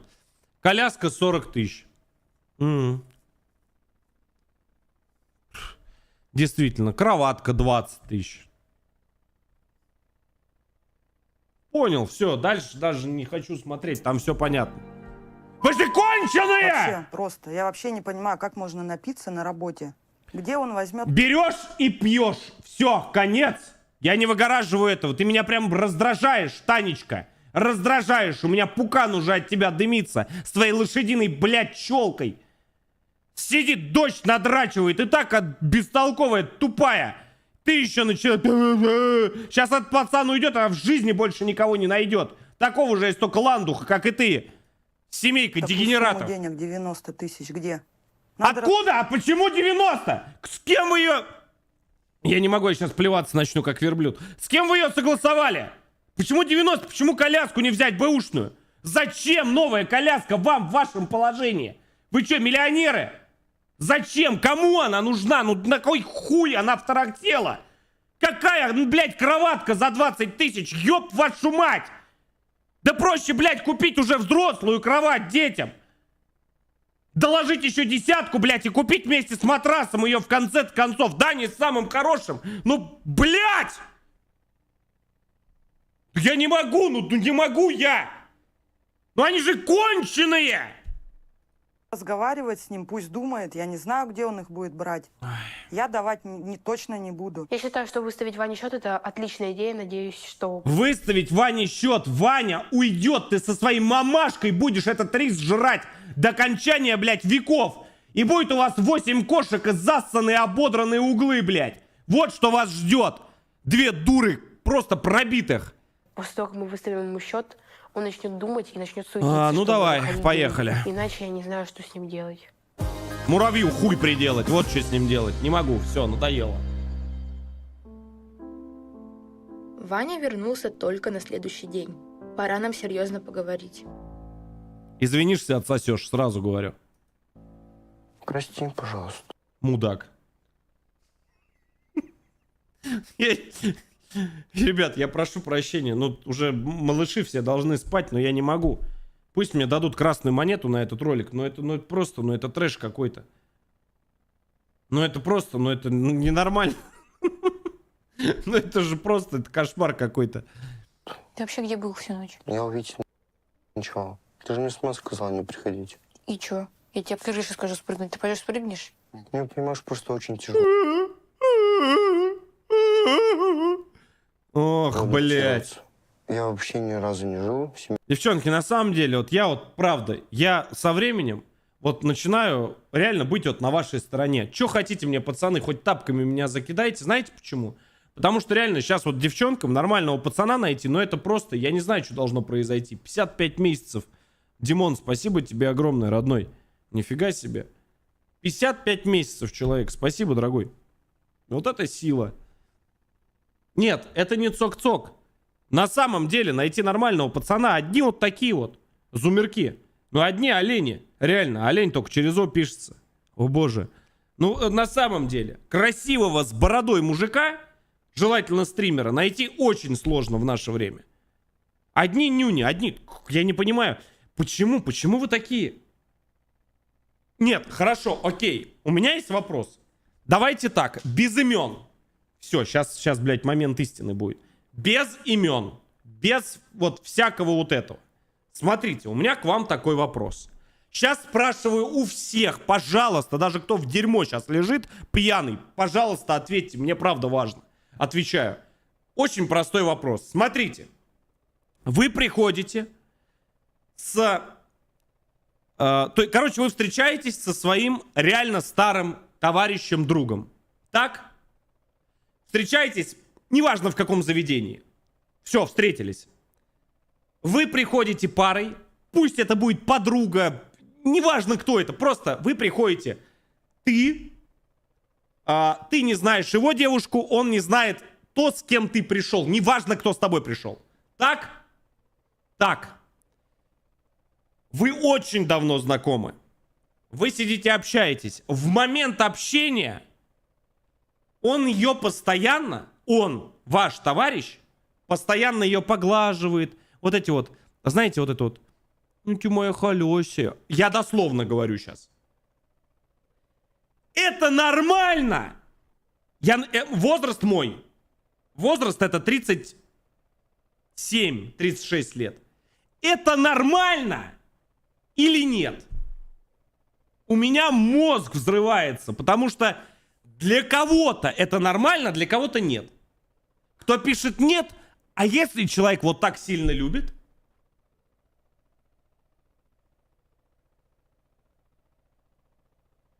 Нет, ну я имею в виду, нет, он общается, все хорошо. Ну вот он сидит, вот сюсюкается, блядь. Ну я просто с этим столкнулся, я не понимаю, пара отличнейшая, красивая, все четко, все хорошо. Но я вот сижу, смотрю и думаю, блядь, может у меня просто подход другой к жизни. Может я просто, я не знаю, мне как-то вот, можно там приобнять, там, да, как-то там улыбнуться, там еще что-то. Но мне кажется, когда два мужчины разговаривают, да, двое мужчин, как-то, я не знаю, не должно такого быть. Короче, я себе всю голову сломал, сижу второй день думаю. Я вас очень прошу, напишите в комментах. Я правда не байчу, мне правда важно понять. Мне 36 лет. Я правда, может быть, у всех по-разному. Вот как вы считаете, это нормально или ненормально? Мне очень интересно. Должны ли быть границы и где они? Вот два вопроса. Я серьезно говорю. Я прям вот почитаю вот и на следующем «Беременна в 16» давайте начнем с того, что мы под вот этим 5-м выпуском почитаем комментарии. Это главный вопрос дня. И заодно все посмотрим. Только пишите возраст. Я вас очень прошу. Пишите ваш возраст в комментарии. Вот прям сразу первым, допустим, число там 30 там, лет, там 20 лет. И вот как у вас. И вот как вы считаете. Я считаю, что все сюсю-мусю должны быть только наедине. Я имею в виду вот такие, знаешь, когда, с другой стороны, это мое мнение. А может быть, они редко видятся, а может быть, еще здесь факторов миллиард. Понимаешь? Сложно все, понимаешь? Сложно. Всю себе голову сломал. Как правильно? Ничего не понимаю. Опять эти телячьи глаза. Не могу уже. Жизнью. Я всегда думал, как мне 2 дня это протянуть. Надо, Вань, учиться адаптироваться. У тебя скоро будут дети уже. Я понимаю. Я вижу, как ты понимаешь. Нас с работы вообще уволили. Из-за того, что ты орала, то, что мы пьем, не пьем, нас услышали. Сегодня нам просто сказали, все, типа, идите отсюда. Ну так, Вань, вообще-то пить не надо, чтобы вас с работы не увольняли. Логично, нет? Я вполне такого и ожидала, что его уволят из-за Вити, из-за алкоголя. Так ему вообще не стыдно, там незнакомые ему люди. Он только пришел, только устроился. У человека ничего нету, ни стыда, ни совести. О, мама Юль? пришла. Готовься. Да, мам. Готовься. Привет. Здравствуйте. Че, мы дома не ночевали? Ну, вы же уже знаете, почему не ночевала. Не Конечно, лежала. знаю, конечно. Ну, И что ты думаешь? тетя Тань, дайте мне последний шанс. Сейчас, подожди, я тебе покажу. Есть такой вот что-нибудь, чтобы вот наглухо забыть, что сегодня происходило в течение дня? Как мне вот это вот забыть? Вот скажите мне. Вот те, кто говорят, Лех, там ты прикалываешь, что вредность за просмотр роликов надо давать, я вам серьезно говорю, у меня нервная система, я скоро в дурку попаду. Это просто дурка. Ну чисто тюбик реально. Чисто маслыри, знаешь, такое вот маслори, масло, знаешь, просто вот. Жуковича.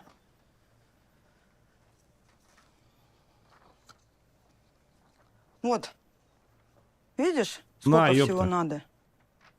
Коляска, кроватки, матрасы. Где ты их будешь брать? Работать буду. Где ты будешь работать и когда, вопрос? Завтра же буду искать другую работу. Давай, думай что-нибудь, решай. Я уже устала реально разговаривать с тобой. От чего устала? От чего? Вы пожрать 2 бабы не можете нормальное мужику что-нибудь приготовить. Вы ему хоть, не знаю, какой-нибудь подливы, хоть гуляш какой-нибудь сделайте. У меня сейчас глаза лопнут, я серьезно говорю. Бой. Все, Юль, я пошла. Бесполезно говорить, я устала. Конечно, я бы его сейчас вышвырнула за двери просто. И пусть идет куда хочет. Но я прекрасно понимаю, что он... Не, таких мамашек конченых, я серьезно говорю, это просто, это невозможно, это просто за гранью вообще всего возможного и невозможного, это просто трэш какой-то. в семье не рос, у него нету понимания о семье. Никто его не учил быть ответственным, взрослым, самостоятельным. Я так понимаю, сейчас внуки будут на мне полностью, потому что он человек ненадежный. Ну что, я 90 тысяч, что ли, не подниму? Сказочный долбоеб. Почему так сомневается, не понимаю. Времени еще много. Я все успею. Уже несколько недель Ваня ищет работу, и все безуспешно. У меня из-за этого нет никакого настроения. Целыми днями сижу дома.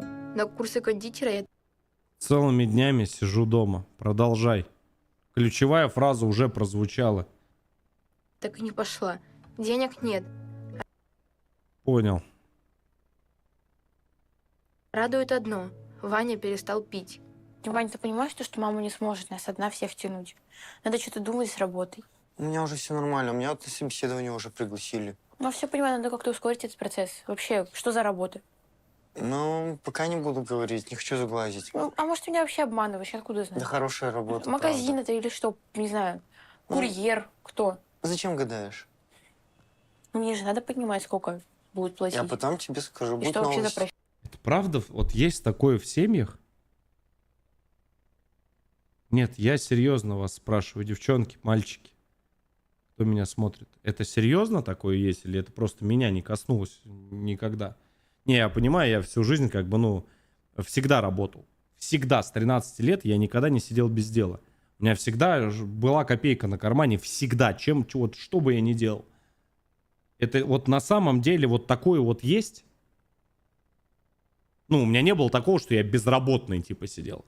У меня вообще, ну, я не мог никогда на месте сидеть. Это вот на самом деле вот такие вот тут есть персонажи. Профессия. А это секрет. Меня пригласили на кеговый завод грузчиком. Нормальный варик. Просто ездишь по магазинам, отдаешь пиво, и тебе за это еще и платят. Пока она к этой новости вообще не готова. Мне кажется, это будет вообще просто... Чем крики плохая ор. работа? Плохой работы вообще нет. Плохо — это постоянно бабки у своих близких просить. Не бывает. Никогда никого не слушайте по поводу плохих работ. Кем только в жизни, еще раз говорю, не работал. И то такие же были муфлоны. Кто ко мне и на заправку приезжал. На полную мне залейка, ёп. Заливал, ничего страшного. Потом только у нас все поменялось. Через годик второй. Да. Когда они просили туда дать что-нибудь. А у меня уже тачка своя была. Вообще никакая такую ерунду не слушайте. Почет и уважение всем людям, кто реально вот берут, работают и постоянно что-то делают. Неважно что. Но главное, чтобы всегда мужчина был занят. Вот это вот это серьезно. Сегодня мы идем на второй скрининг, а это значит, что наконец-то сможем узнать пол малышей. Постоянно в этих ритузах в каких-то ходит. Господи. У вас будет мальчик и девочка. Поздравляю. Да ну.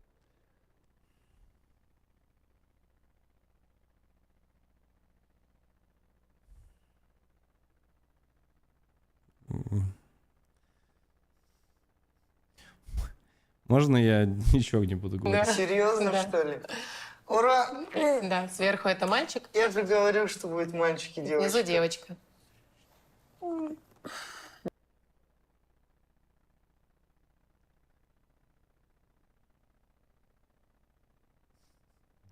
Меня что-то реально подкатило. Это так здорово. Вы знаете, что это очень большая редкость. Мальчик и девочка — это королевская двойня. Да, я вроде Я вам уже говорил, что королевским бывает не двойня.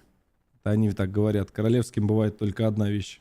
слышал. Да. Я Вам прям очень вообще- повезло. я Дай бог прям здоровья всегда так хот- я вот тем, прям кто так и шарит. хотел. Я в шоке. Я как бы мечтала о старшем брате.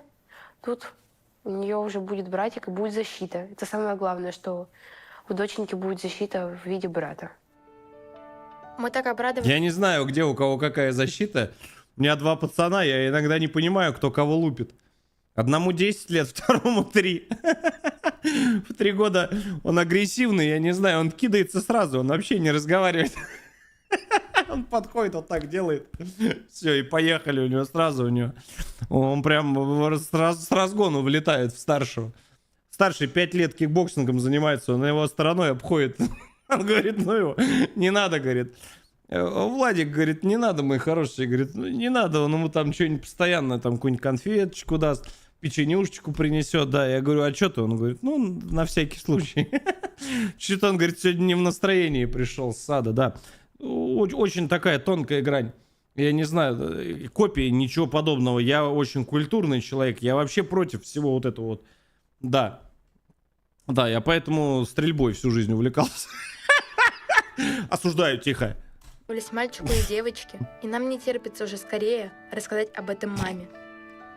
Мы подошли к этому креативно. Так, тихо. О, привет, привет. Мы пришли с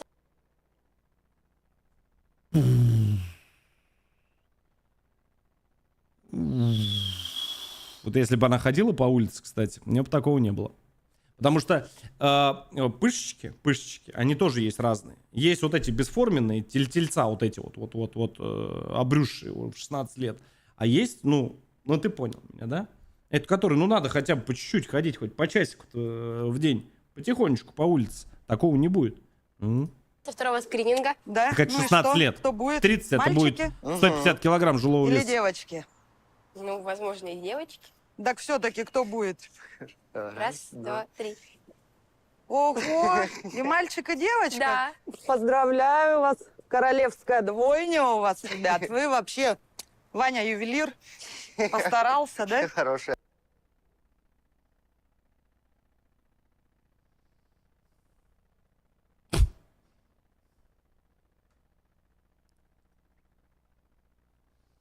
Пусть это останется вот здесь. Просто на память. Иван. Выгорит ювелир. Ну, тут все понятно.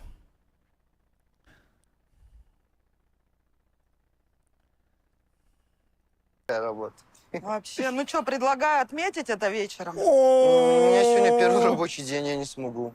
А, не сможешь? Я на работе. Так, может, все-таки скажешь, куда ты пойдешь работать? Я А, пойду куда ты на устроился? завод. На пивной завод меня взяли Да? работать. Ну все, Ну, а хорошо. там Витя договорился. Опять Витя, Витя, Витя, Ну, Витя, он Витя. просто быстрее работу нашел, типа, и там денег нормально Не, зарабатывает. ну как бы какая разница? Нам деньги нужны сейчас, там без разницы. Только, Вань, самое главное не пить. Я обещаю, даю слово, что пить больше Ну. не буду. И все. А так все прекрасно. Ну ладно, идите тогда, погуляйте. Хорошо.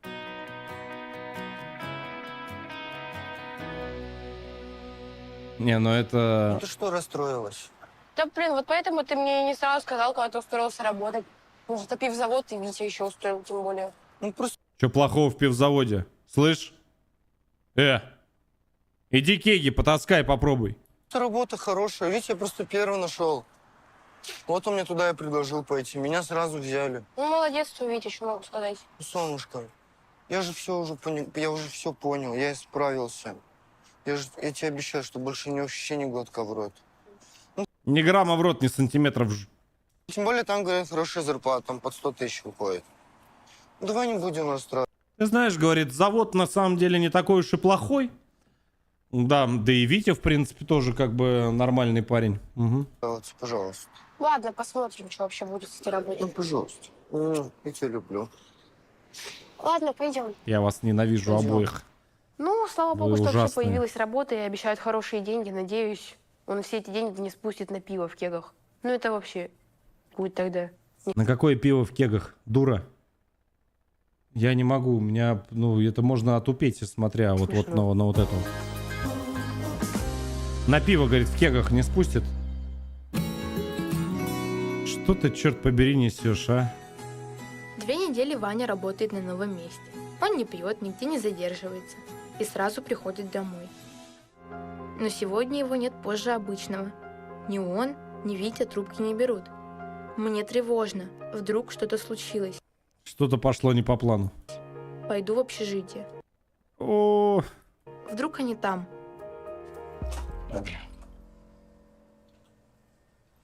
Что это за бред, Вань? ну, это не бред. Это называется, пацаны вкалывают целыми днями. Взяли чуть-чуть посидеть. Из дома ты его прогоняешь. С другом он прийти не может. Тебя он с собой взять тоже никуда не может, потому что ты не хочешь ни с кем из его товарищей общаться. С которыми он, между прочим, вырос. Да, мы все помним историю. Я как покрывать никого не хочу, но все-таки. Евгений Логан, спасибо за плюс 5 сабок, дружище. Спасибо. Мое почтение. Кому достались, поблагодарите. Это, говорит, бред. На меня посмотри.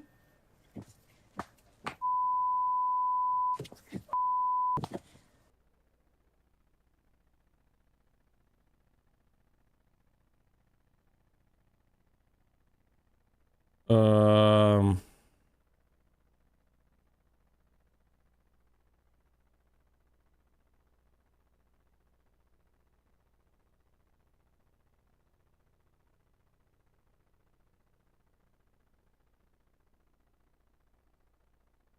Типов на столе стоит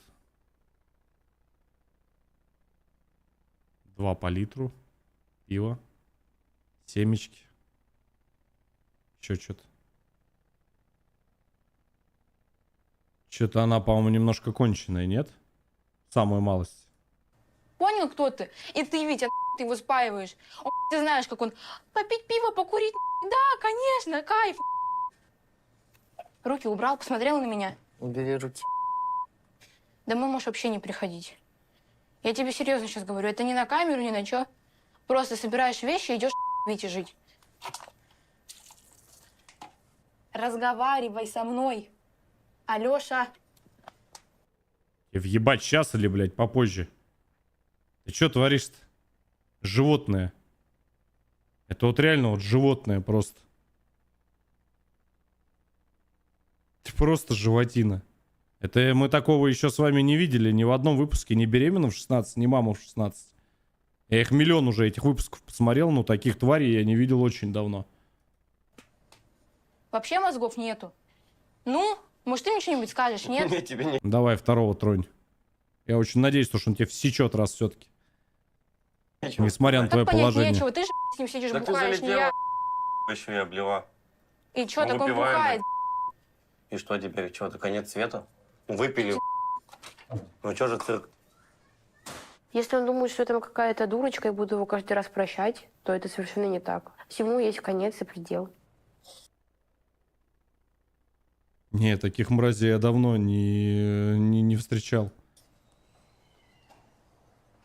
От меня! И ненавижу тебя, пожалела вообще, что ты когда-либо связалась. А еще истеричка, блядь. Ты такой от меня. Ну, успокойся ты, пожалуйста. Что надо тебе? Что понимаешь? Убери не трогай меня своими руками. Правда? Мое терпение лопнуло, и я решила расстаться с Ваней. Ему плевать на меня, а значит и на наших детей. С меня хватит. А, Ну, такое все, пусть состояние. пиздует, на карусельке катается. С таким поведением, с таким отношением, блядь. Просто... Не, я никогда не покрываю там алкоголь, еще что-то. Но здесь, это просто из пальца высосано и реально бред полный.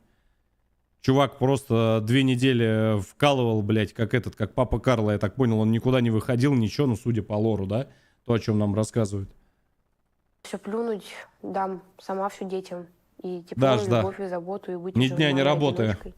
И все. Потому что Ваня ненадежный. Давай, У него одиночка. алкоголь просто на первом месте. Но это бред. Братан, чувствую себя виноватым. Да что ты загоняешься по этому поводу? Я думаю, она сама прибежит. Где Стрёмно, позвонит, по крайней мере. Придешь, извинишься. Она с горем пополам простит. А потом пойдем по тренинг.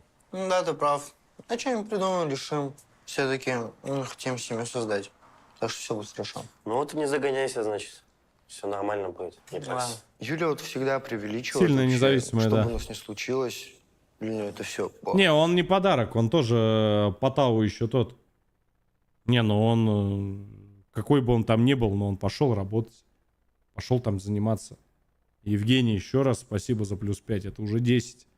Спасибо, друг, за подарочное. Это прям проблема проблем. Я знаю, как Юлю успокоить. Они же девочки, им просто... Я заметил даже... Ты что, серьезно, друг? У нас даже девчонки в чате в шоке. Я, кстати, давно такого не видел, что даже девчонку сгорела жопа. Но это просто, это ненормально. Типа, и она понимает как бы то, что она в положении, и при этом она кидается на пацана с кулаками. Достаточно внимания, и они тают. Ну ты и дебил. Здравствуйте. Можете Юлю позвать? Нет, не могу. Что ты приперся сюда? Ну, извиняться. Какие извинения-то? Ты вообще понимаешь, что ты делаешь или нет своей головой? Понимаешь, до чего ты довел или нет? Или ты не понимаешь? Ну, Ты она же вам обещаешь так всё одно, рассказала. делаешь другое. Как вообще тебе верить можно? Ну, я хочу извиниться перед Юлей. Извиниться, а больше ты ничего не хочешь? Позовите Юлю. Не буду я никого звать. Юля! Так, Юля не увидит. Все. Что это такое? Ну, вы не хотите звать, сам позову. Да что ты, какой ты умный. Я сейчас позову, я тебя спущу с лесенки вниз. Это у вас семейное, я так понял, да? Ну, давай. Давайте, ребята. Головой. Если ты не уйдешь, я тебе говорю, проваливай. Зачем меня спустите? За то, что ты не уходишь. Иди, все. Я этого терпеть не буду. Пусть идет к Вите, не знаю, куда он там ходит постоянно, куда-то у него какие-то все друзья, не знаю. Пусть живет с ними. Зачем такой нужен вообще? Папа. Одно название от папы. Сами все вырастим и поднимем детей, все будет нормально. Юля, вот что ни случится, она всегда рассказывает маме. Я ей сколько раз говорил, что давай решать все сами. Мы все-таки как-никак уже взрослые с тобой. Я просто не понимаю, Да. почему такие вещи нельзя решать самостоятельно. Рано или поздно я все равно добьюсь того, чтобы Юля больше слушала меня, а не маму. Что-то я под впечатлением сижу, даже Мы сказать с Ваней нечего. не виделись 2 недели. Несмотря на то, что он устроил, мне его сильно не хватает. Да еще и живот начало как-то странно тянуть. Я очень переживаю, поэтому мы с мамой пошли в больницу. Денежки понадобятся. Тонус матки немного повышен. А не было последнее время какой-то большой физической нагрузки? Может быть, переутомление, может быть, какое-то нервное переживание? Стресс-то был у тебя, переживание? То есть это в связи с этим, да, может быть? Может быть, да, может быть. Нервное переживание, конечно, может привести к повышению тонуса матки. Тонус матки. Это может быть опасно, поэтому давайте старайтесь успокаиваться, не переживать, чтобы не потерять беременность. Серьезно можно потерять детей? Ну, если нервное напряжение будет не верил? продолжаться, то это может привести к большему повышению тонуса матки. И да, бывает, что случаются выкидыши. Я так и знала, что что-то пошло не так. Очень переживаю за малышей, надеюсь, что с ними все будет хорошо.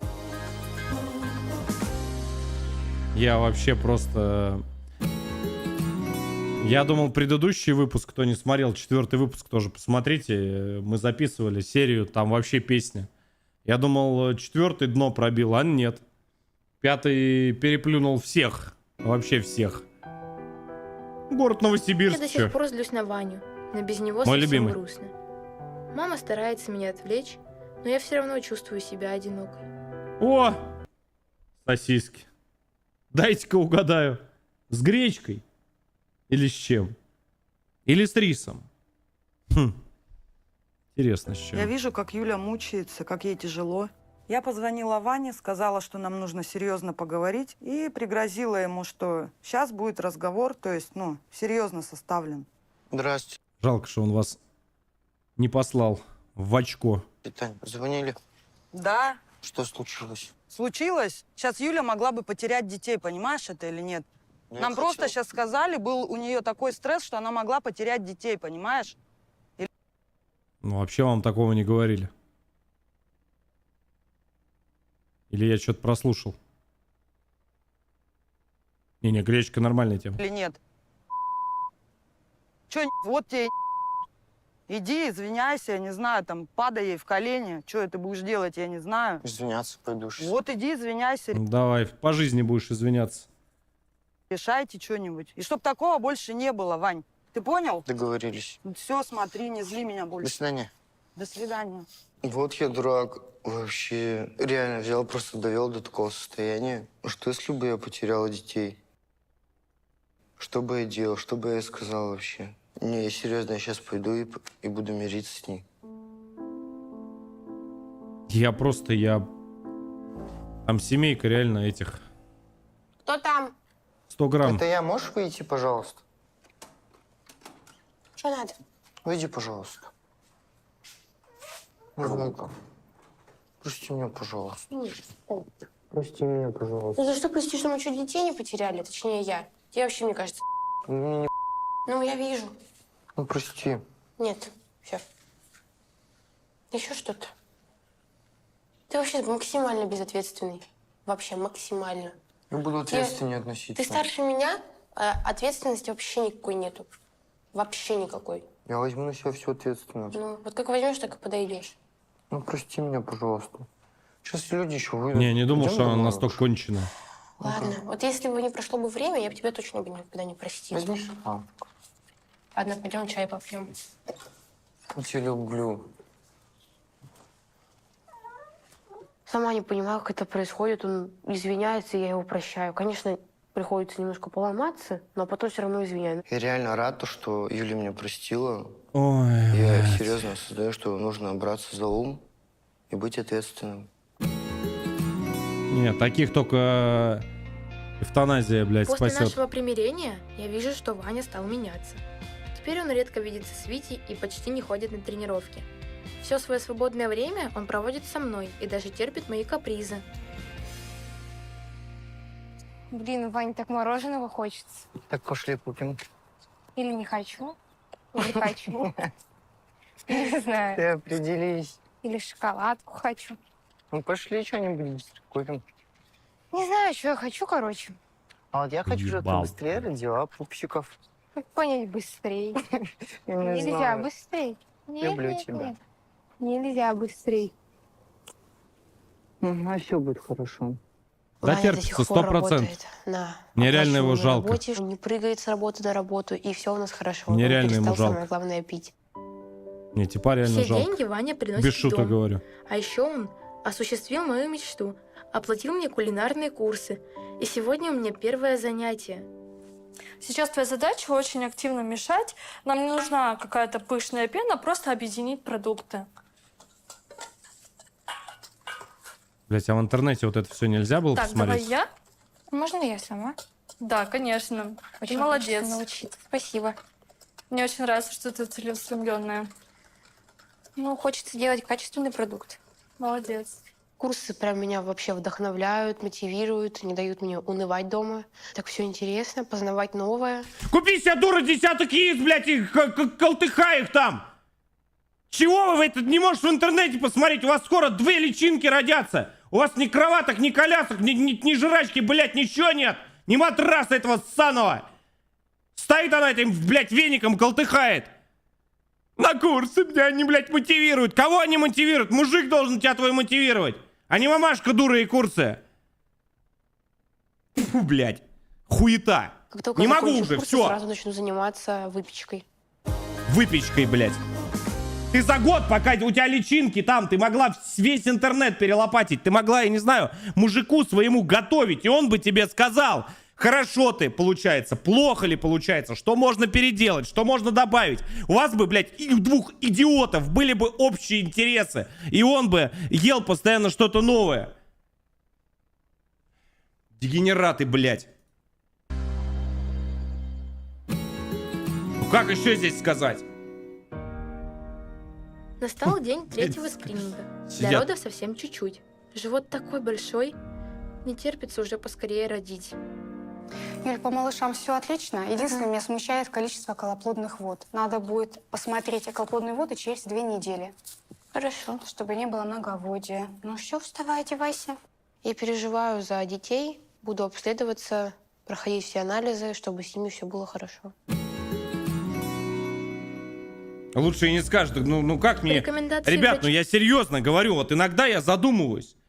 Может быть, все-таки стоит говорить вещи, называть своими именами? Ну, по-другому, ну я не могу сказать. Причем, если раньше я там, знаешь, там что-то там, чтобы вам настроение поднять, там, знаешь, как-то там где-то что-то добавлял, еще что-то. У меня сейчас просто пукан рвет от этих, ну реально, ну они же конченые. Ну это просто, это жесть какая-то. Ну я не могу, я смотрю, я понимаю то, что, ну я понимаю, что это там актеры, либо еще кто-то. Но я же понимаю, что такое есть в реале. Но мне дурно, блядь, становится. Ну надо называть вещи своими именами. Сейчас я иду на дополнительное обследование. Верю, что все будет хорошо. КТГ хорошее, сердцебиение обоих плодов прекрасное, в пределах нормы. Акселерация есть. Ничего не беспокоит? У меня вот такой вопрос. Надолго ли я тут и все ли хорошо? Ну, смотрите, стандартное обследование занимает в среднем 5-7 дней. Анализы мы у вас взяли, сегодня сделаем УЗИ. По результатам посмотрим. Если по результатам все будет хорошо, то в пределах недели. Если какие-то отклонения выявим, будем дальше обследовать. По предыдущему УЗИ у Юли было выявлено Пацан хоть многоводие отдохнет. у одного из плодов. Это патология, при котором количество околоплодных вод... Это не актеры, да я знаю. Я знаю, что вы потом про реальную жизнь их показывают. В том-то и дело, ребят, что я же понимаю, что это пары находят. Реально, вот они вот это все рассказывают, показывают. Смотри, о! в которых находится ребенок или двойня, как в нашей ситуации, увеличено. Чаще всего это связано с инфекционными агентами, которые мы и планируем выявить на нашем этапе. Конечно, не хотелось бы ложиться, но надо, чтобы с малышами все было хорошо, чтобы они родились здоровенькие и не на раннем. Даночка донатит. Женщина должна уметь общаться только с 2 яйцами.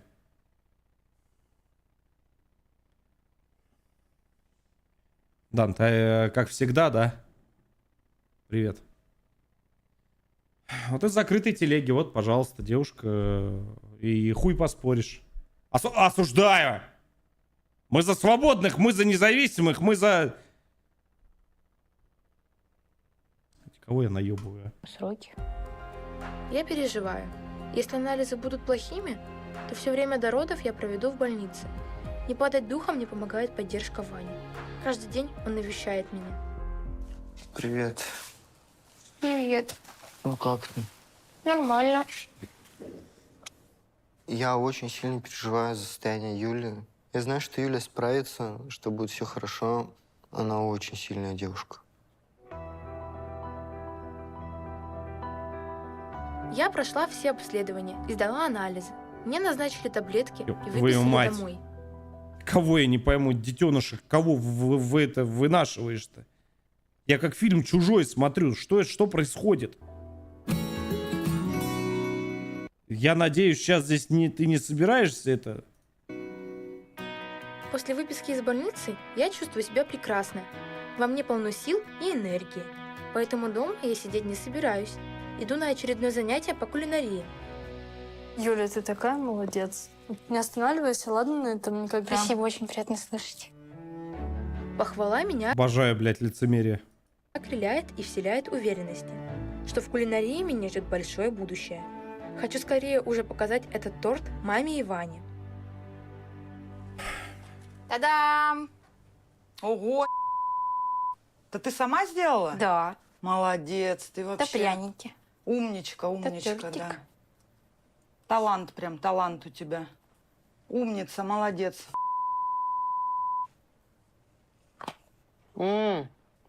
Вкусно.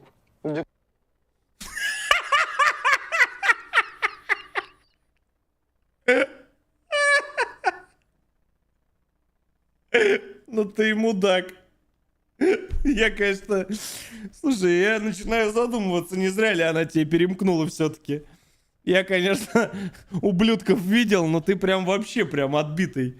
Реально. Купили? Как понять, купили? Что это я сама приготовила? Серьезно? Серьезно? Надо Ну, ты молодец. резать и пить. Так. Давай, доставай нож и порежем. Кто-то сказал пить? Я удивлен, ты реально. Такой торт приготовила. Какой? Я сомневался, если честно. Какой? Какой она торт приготовила? Какой? Какой? Блядь. Но сейчас я понимаю, то, что у нее реально талант к этому. Все, нахер, нахер, просто нахер. 30 тысяч лайков на это видео. Вот собирает 30 тысяч лайков, я делаю кулинарный стрим. Блядь, просто вот. Вот можете потом меня писюнами закидать. Я серьезно говорю. Как только вот этот вот видос наберет, вот если я не буду болеть там, либо еще что-то вот не случится, я просто беру, вот заканчиваю все дела и сразу вот подрубаю стрим. Все. Все, хорошо. Возьму, я не буду брать никакие курсы. Я просто возьму и вот, может быть, кого-то позову даже на стрим. И будем вот просто вот ни разу в жизни не готовил торты. Все, хорошо. Без всяких курсов попробуем приготовить. Все, это вот прям эксклюзив, но у меня жопа сгорела с этого выпуска. Все, поехали. Сколько вы уж поставили?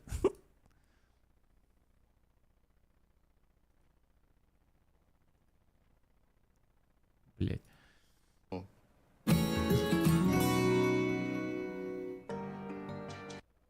Чё, как правильно? Ну, торты, я так и сказал.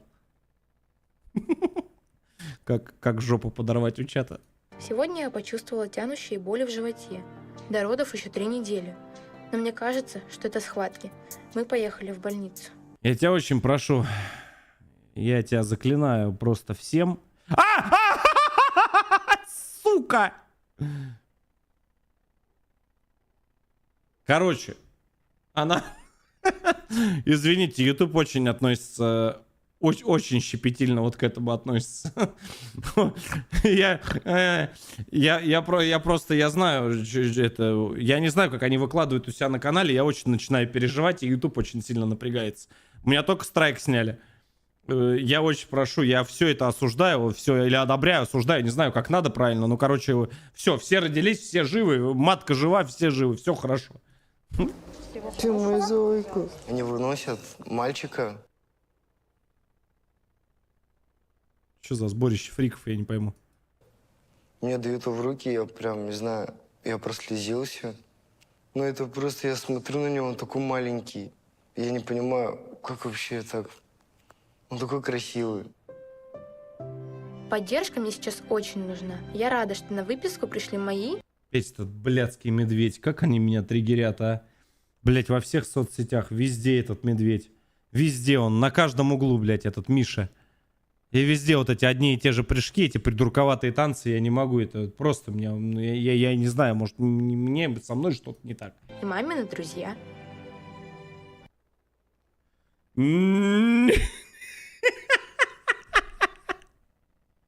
Осуждаю. Хайзен, здравствуй. Да что они? Очень все круто. Наконец-то мы едем домой. Очень жаль, что без дочки. Ну,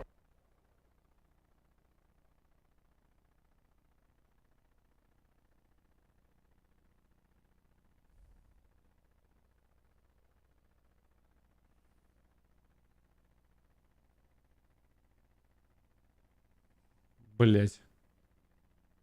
Я даже говорить ничего не буду. Короче, просто пропустим этот момент. Сука, кто сейчас засмеялся, тот вот вообще вот аморальный.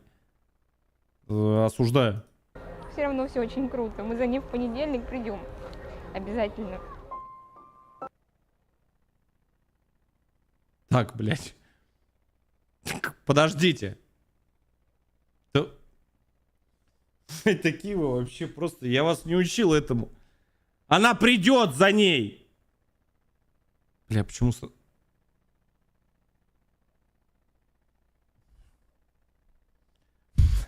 Да все живы, все хорошо. Она придет, ну оставили, ну что-то, видать, это. Люся, отмена. Наташа! Сабина!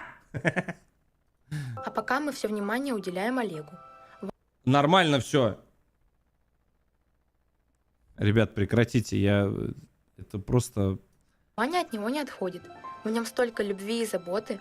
Уверена, Ваня будет лучшим папой на свете. Нашу радость омрачает только то, что Соня пока еще в больнице. Слава богу. Что? И я не могу дождаться, когда ее заберу. Все нормально с Соней. От всей палаты переживали. Сабин, я больше это смотреть не буду. Это вообще кошмар какой-то. Посмотри на чат. Ты видел, что они пишут? Турецкий сериал. Не, турецкий сериал, там вообще песня. Сегодня самый долгожданный день. Наконец-то выписывают Соню. Я так счастлива, что теперь оба малыша будут с нами. Жаль, что Ваня не смог отпроситься с работы. Спасибо.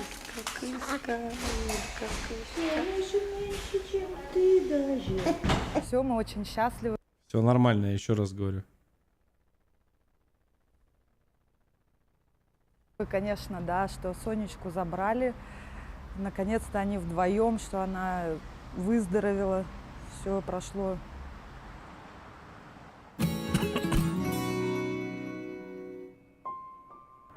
Ваня уже далеко, походу. Хайзен, прекрати, пожалуйста. Культурный человек, прекрати. Блять, и у кошки даже глаза, как у скумбрии. Какой-то, как у камбалы, реально в разные стороны смотрят.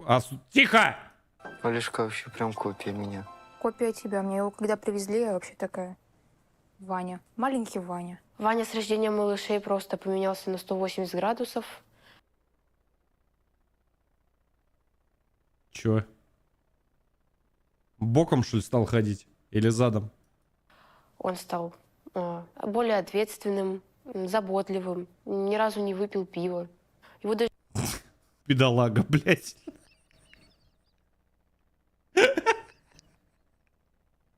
Бедный Ваня. Сейчас на тренировку не выгонишь палкой. То есть он все время... Ну все, поехали. Можно проходить посвящение, мой хороший. Отдельный.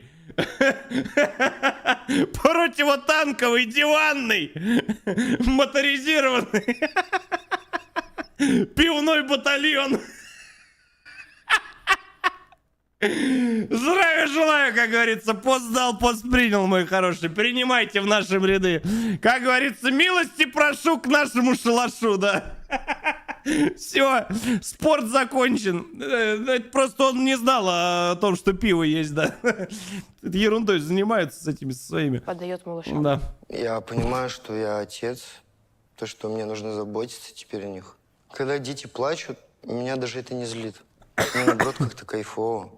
Я вот даже готов сидеть с ним вообще просто целыми ночами. Справляться с двойней непросто. Ваня всегда на подхвате. Научился уже купать и пеленать малышей. Мама тоже. Я прошу вас, не надо купать. У меня после того ролика я еле, блядь, открестился на ютубе, когда там начали свистульки показывать. Мне чуть дурно не стало. Все свое свободное время рядом с нами. Не представляю, Максимальное опасение. как бы я справлялась без их помощи. После рождения детей Ваня, конечно, вообще не сравнить, каким он был и какой он сейчас. А тетя Таня знает, что ребенка надо раздевать, когда купают, нет? Или она тоже, блядь, в рубашке садится, моется в ванну? Сейчас это небо и земля. То есть он выполняет роль отца на все 100%. Он как бы сейчас не дуркует, не ходит никуда, ничего. С работы домой, с работы Сань. домой сразу все.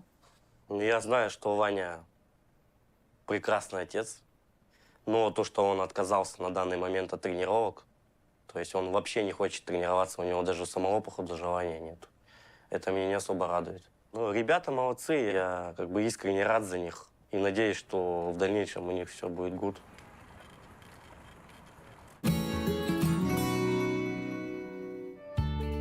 Сейчас я готовлюсь к экзаменам в школе.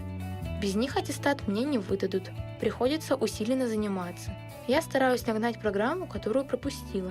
Потом я собираюсь поступать на Год. повара в техникум.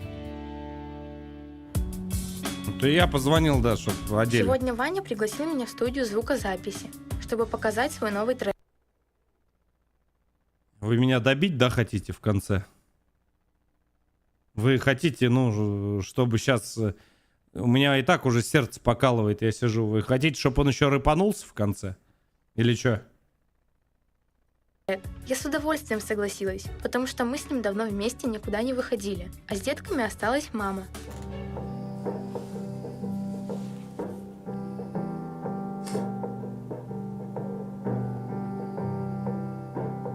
Блядь, и мне уже дурно.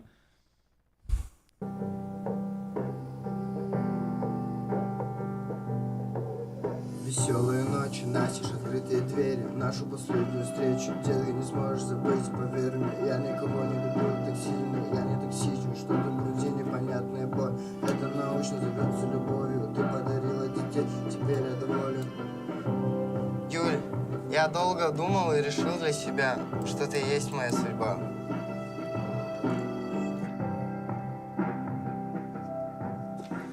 Ну, теперь можешь, пожалуйста, встать и глаза закрыть? Не надо. Не надо, дурак. Открывай. Что, Станешь серьезно, моей что женой? ли? Да. Ура! Круто. На самом деле я не ожидала, потому что он просто позвал меня на студию послушать его песню, как он записал.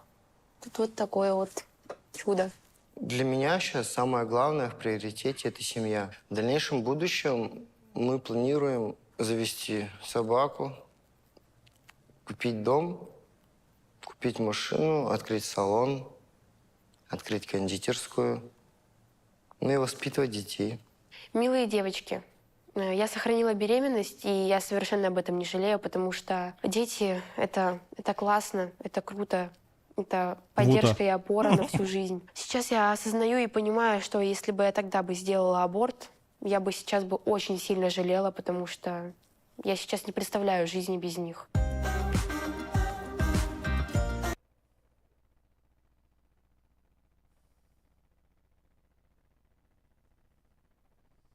Забудьте все то, что вот это вот полоумное сейчас говорит. И послушайте теперь папку. Внимательно только слушайте, блядь, внимайте моим словам. Послушайте, я вас очень прошу, я вас заклинаю, блядь, всеми богами, возможными и невозможными. Девочки. Мальчики. Во-первых, девочки, не ищите рэперов. Как только слышите то, что у него в наушниках рэп играет, сразу скип нахуй. Нам такие не нужны. Это плодить вот этих вот не надо. Да, лучше с потлачом встречайтесь, с говнарем, да, хоть может хоть что-то изменится в этом мире. Это чисто от меня совет. Далее. Я вас очень прошу, надевайте напалечники. На его этот 12 сантиметров я вас прошу, заклинаю, потому что вот этот цирк уродов, он никогда не закончится. Он же бесконечный, он же вечный. Это же, ну, безостановочный процесс, вот этот вот, вот это вот. Я вас прошу, пожалуйста, вы когда встречаетесь, поживите вместе. Посмотрите, какая девка в быту, какой пацан. Чуть-чуть вместе побудьте, посмотрите с мамками. Не надо под сиськой сидеть постоянно всю жизнь. Вы куда щемитесь? Какие 16 лет? Гуляйте, кайфаните, отдохните, выучитесь. После этого что-то начинаете делать. Чтобы хоть какой-то у вас, я не знаю, что-то было. Чуть... Ты понял? Нет? Что-нибудь понимаете меня? Мне 30, это не важно. Это вообще сейчас не важно. 400 рублей резинка. Уход за ребенком. За все время 2 ляма. 2 ляма за все время? 2 ляма за все время?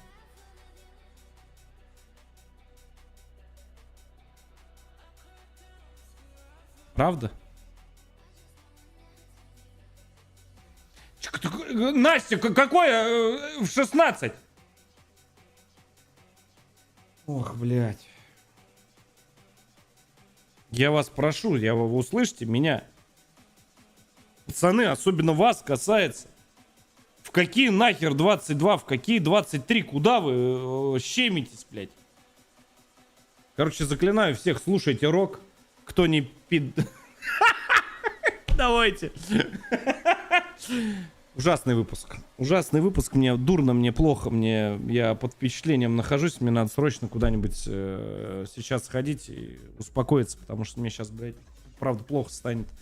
Это, да. Да.